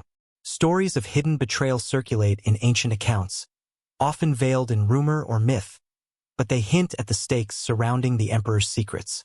Courtiers who overstepped boundaries or misread instructions were likely dealt with quietly, reinforcing the necessity of discretion and obedience. The hidden chamber, therefore, embodies both physical and social control. It protects knowledge while regulating access through a combination of architectural ingenuity and human understanding. To enter the chamber was to engage not only with mechanics and symbolism but with a system of trust, loyalty, and calculated risk. Even Hadrian himself was not immune to the pressures of political intrigue. Personal letters, recorded speeches, and anecdotal accounts suggest a ruler deeply aware of the dangers surrounding him, one who understood that intelligence was both a weapon and a liability. By the dawn of the modern era, the ancient world had been buried beneath layers of conquest, revolution, and reinvention. New nations rose where empires once stood, new languages replaced ancient tongues, and new faiths shaped cultures that no longer remembered the names of their forgotten priests or advisors. Yet beneath this churn of history, something quietly persisted. A strange resonance in archival anomalies, a pattern in missing records, a whisper in the margins of scholarly debates. These were modern researchers, archaeologists, historians, cryptographers, and linguistic specialists, trying to reconstruct a past that refused to fully reveal itself. It began innocently enough. A handful of scholars studying Achaemenid administrative tablets noticed irregularities that did not match typical bureaucratic oversight. Missing names, titles without individuals, commands issued from no identifiable office, mysterious symbols appearing in unrelated regions. They chalked it up to bureaucratic inefficiency or incomplete excavations. But as excavations expanded into the 20th century and beyond, the anomalies multiplied. In one instance, a researcher cataloging Persepolis tablets noted repeated references to authorized persons, whose journeys and provisions far exceeded those of known officials. Their movements spanned thousands of kilometers, yet not one bore a name, a title, or a familial marker. They existed only as shadows in the administrative record, moving silently through an empire where everyone else's identity was meticulously documented. In Egypt, excavations near ancient Persian garrisons uncovered scribal records that referred to observers, who carried seals unlike any known administrative symbol. The seals bore a stylized eye or flame, motifs inconsistent with official Achaemenid heraldry, but suspiciously aligned with symbols found in old temple ruins deep within Iran. Even more puzzling were the deliberate erasures. In several archives from Anatolia, archaeologists found clay tablets with lines intentionally scraped away, not broken, not weathered, but scraped. Always the same portion of text, often involving supervisory roles or high-level directives. Why were these names removed? And more importantly, who removed them? The pattern intensified with the discovery of coded inscriptions at remote sites. The symbols resembled neither cuneiform nor Aramaic glyphs. Linguists could not read them, but mathematicians noticed that their spacing indicated a structured code, likely based on ritual or philosophical sequences rather than transactional data. One cryptographer proposed that these inscriptions contained layered meanings, intended to be read differently depending on the initiate's rank or role. His theory was dismissed at first as far-fetched speculation. Only later, when similar symbols were discovered in a ruined temple beneath the Iranian plateau, did scholars begin to entertain the possibility that they were dealing with remnants of an organized secret tradition. Still, no one spoke of conspiracies. Not yet. It wasn't until the early 1970s, when a young historian studying Greek accounts of Persia noticed the strange consistency of a certain phrase, the king's watchers, that the first modern hypothesis emerged. She realized that Greek historians, often prone to exaggeration, nevertheless agreed on one fact. Persian rulers were surrounded by individuals whose presence was felt more than seen. She began tracing references across cultures. Babylonian priests had written of quiet ones in service. Egyptian scribes noted the masked judges. Hebrew sources hinted at men who walk with kings but bear no name. When she cross-referenced these with Achaemenid tablets describing anonymous, authorized persons, a chilling pattern emerged. But the academic community rejected her claims. Too speculative, too vague, not enough evidence. She died before her ideas gained traction. Ironically, her work resurfaced decades later, when digital database cross-analysis became possible. Machines began to detect patterns human scholars had missed. They recognized phrase clusters reappearing across unrelated texts separated by geography and time. They noted that certain administrative anomalies coincided with documented political events. Rebellions suppressed too quickly, disputes resolved with unusual subtlety, kings advised with uncanny precision. These coincidences increasingly looked like fingerprints. Another breakthrough came during a linguistic reevaluation of Old Persian inscriptions. A computational model revealed intentional double meanings embedded in several royal texts. Phrases praising Ahura Mazda also contained coded references to invisible guardians, if read through specific phonetic substitutions used only in ritual contexts. The inscriptions had been hiding two messages, one public, one secret. At this point, a small group of historians and cryptographers began collaborating privately. They traced the coded structures through dozens of inscriptions. They found similarities between the messages and certain philosophical passages preserved in Sasanian manuscripts. They identified mathematical sequences linking administrative records to temple rites. Piece by piece, they reconstructed a narrative scholars had overlooked for centuries, a narrative of a hidden advisory system woven into the fabric of the empire. When these researchers proposed presenting their findings at an academic conference, a peculiar incident occurred. Several days before the event, their presentation materials vanished. Files disappeared from drives, notes from desks, scans from archives. The digital backups were corrupted with identical sequences of meaningless symbols, as though overwritten by someone or something that wished to erase the trail. Was it sabotage? A freak data anomaly? Or coincidence? The researchers disagreed. Some abandoned the project out of frustration or fear. Others pressed forward quietly, sharing findings through personal channels rather than academic forums. One of them, an expert in ancient patterns of political organization, published a paper under a pseudonym. It argued that no empire of such scale could have functioned without an elite, secretive advisory network operating beyond the visible level of administration. The paper referenced Achaemenid Persia indirectly, never by name, yet anyone familiar with the empire recognized the implication. The backlash was immediate. Critics dismissed the idea as anachronistic conspiracy theory. But some scholars privately admitted that the anomalies were real, that something in the Achaemenid record defied conventional explanation. Today, the debate continues. Most academics reject the idea of the Silent Brotherhood outright. They demand direct evidence, names, artifacts, manuscripts explicitly confirming the existence of a hidden order. But absence of evidence, some argue, may itself be evidence of systematic erasure.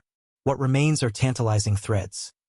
Symbols that appear where they shouldn't, roles without names, records with scraped lines, coded inscriptions, and a long chain of philosophical ideas that seem to survive centuries without an identifiable source. The modern world seeks certainty. The ancient world dealt in shadows. And somewhere between them, the question lingers like a whisper too faint to silence. Did an invisible order once guide the largest empire of the ancient world? And if so, what traces of it still lie buried beneath the dust of history, waiting for someone brave enough to see what others have been trained to overlook? Night had fallen softly over the mountains, wrapping the research cabin in a hush so complete it felt sacred. Inside, the team sat around the table, each of them staring at the sapphire fragments as if waiting for them to breathe again. Hours had passed since the dawn revelation, yet no one could shake the memory of the shifting inscriptions, the hidden gospel rising from the depths of the stone. The historian kept glancing toward the case, unable to decide if he wanted the fragments to glow again, or feared the moment they would. The physicist checked her instruments over and over, insisting something in the fragment's resonance had changed.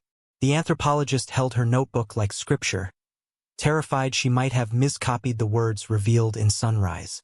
Even the local guides watched in silence, their faces shadowed with reverence and unease.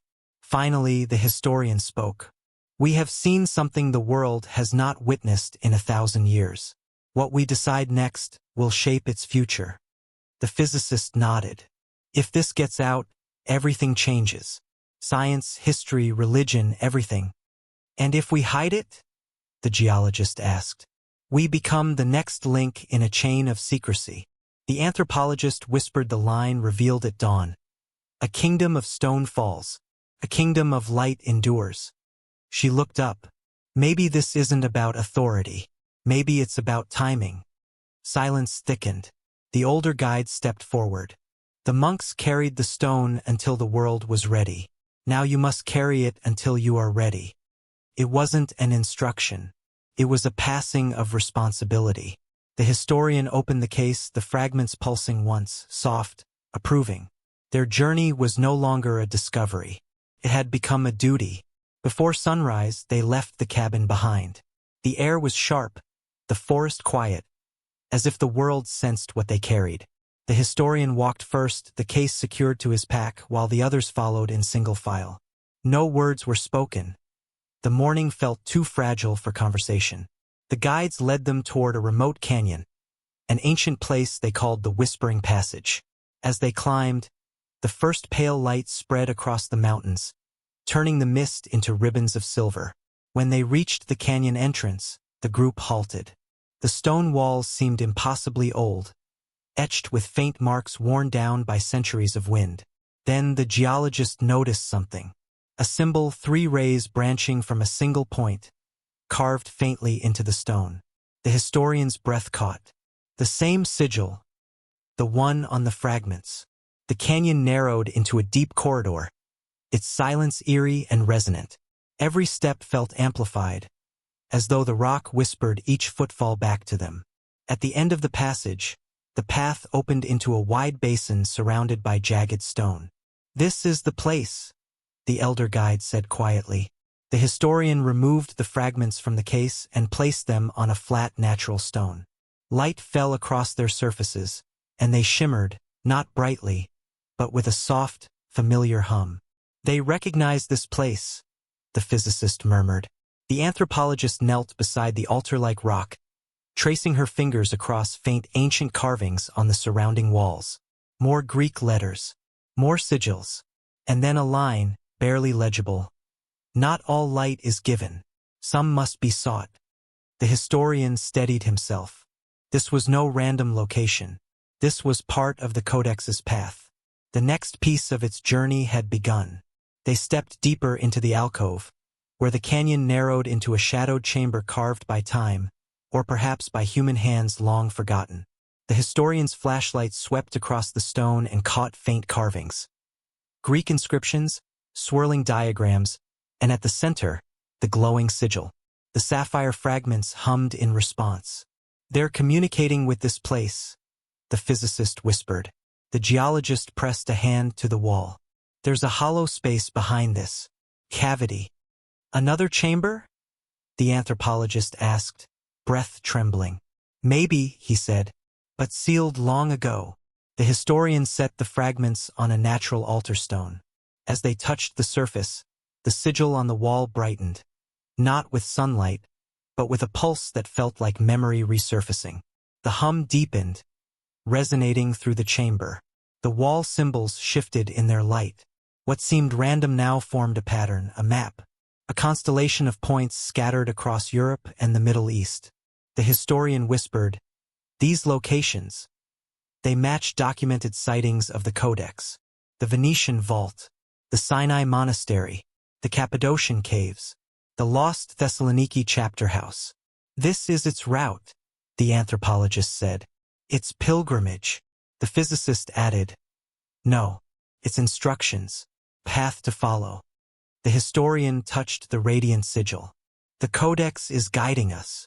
And then, as if confirming, the fragments pulsed once. Soft, steady, deliberate.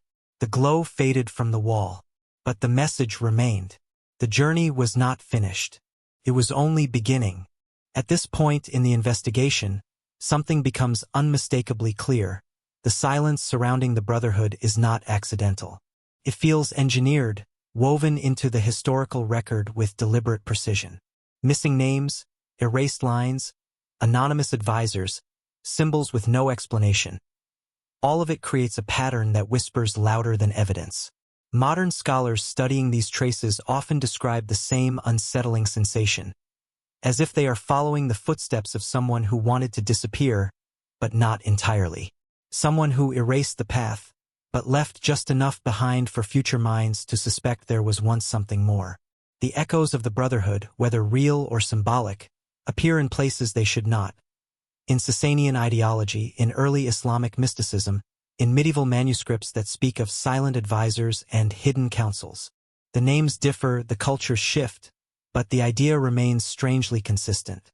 It is the idea that beneath every great empire exists a quieter layer, a moral compass, an unseen guidance system, a belief that power needs wisdom behind it, and wisdom often survives best in shadow. Perhaps this is why the Brotherhood refuses to die in the modern imagination. Even without evidence, the concept resonates. Because every civilization, ancient or modern, faces the same fear, that leaders may lose their way. And every society hopes, quietly, secretly, that someone wiser, unseen, will intervene when the visible structures fail. This is what Section 23 reveals. The Brotherhood's greatest legacy may not be historical, but psychological. Not an organization, but a pattern humanity instinctively recreates. And so, as we move to the final chapters of this journey, one question lingers, both ancient and disturbingly modern. If the Watchers once existed, what stopped them? And if they didn't, why do we still feel like they should?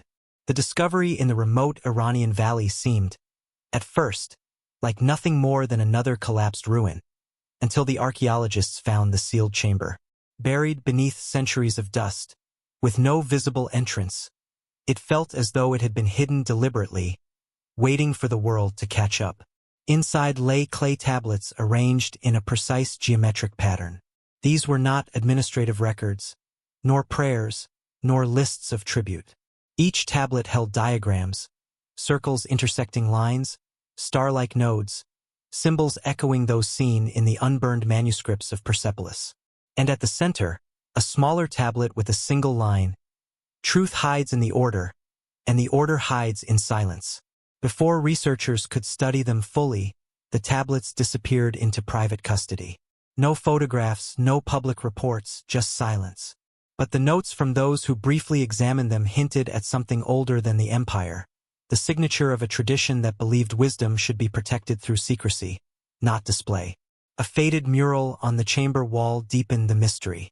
Under specialized lighting, a hooded figure emerged behind a seated king, rendered with more care than the ruler himself. The room's mathematical layout aligned perfectly with the Watcher's position, suggesting it was the true focus of the chamber. Why build a sanctuary for a symbol? Why hide these diagrams? Why cleanse the chamber with fire before sealing it forever? Perhaps the Brotherhood's final survivors left this as a message. Not a confession, not a record, but a quiet reminder. A sign that their ideas did not die with Persepolis. That truth can survive in fragments. That silence, when used intentionally, can carry a legacy farther than any inscription. This chamber was not a tomb of history. It was a whisper meant for the future. Now, at the end of this long journey, one realization settles over everything. The story of the Silent Brotherhood is not only about the past. It is about the patterns that repeat through every age. The evidence we followed, missing names, coded inscriptions, erased records, secret chambers, philosophical echoes, never gave us certainty. Instead, it revealed something deeper, that civilizations often rely on invisible guidance. That power, left unchecked, collapses. That wisdom must sometimes stand hidden behind the throne to keep the world in balance. Perhaps the Brotherhood truly existed. Perhaps they were philosophers rather than conspirators. Or perhaps they were a symbol, embodied by countless unnamed advisors across time. People who chose silence over recognition, duty over glory. But their legacy lies not in documents or rituals. It lies in a question that refuses to fade. Who watches the ruler? Every empire, every kingdom, every modern institution wrestles with this question. The idea of unseen guardians, people who understand the long view of history, continues to surface across eras. Not as a conspiracy but as a necessity, a pattern born from human nature itself. If the Brotherhood survived, it was not as an organization.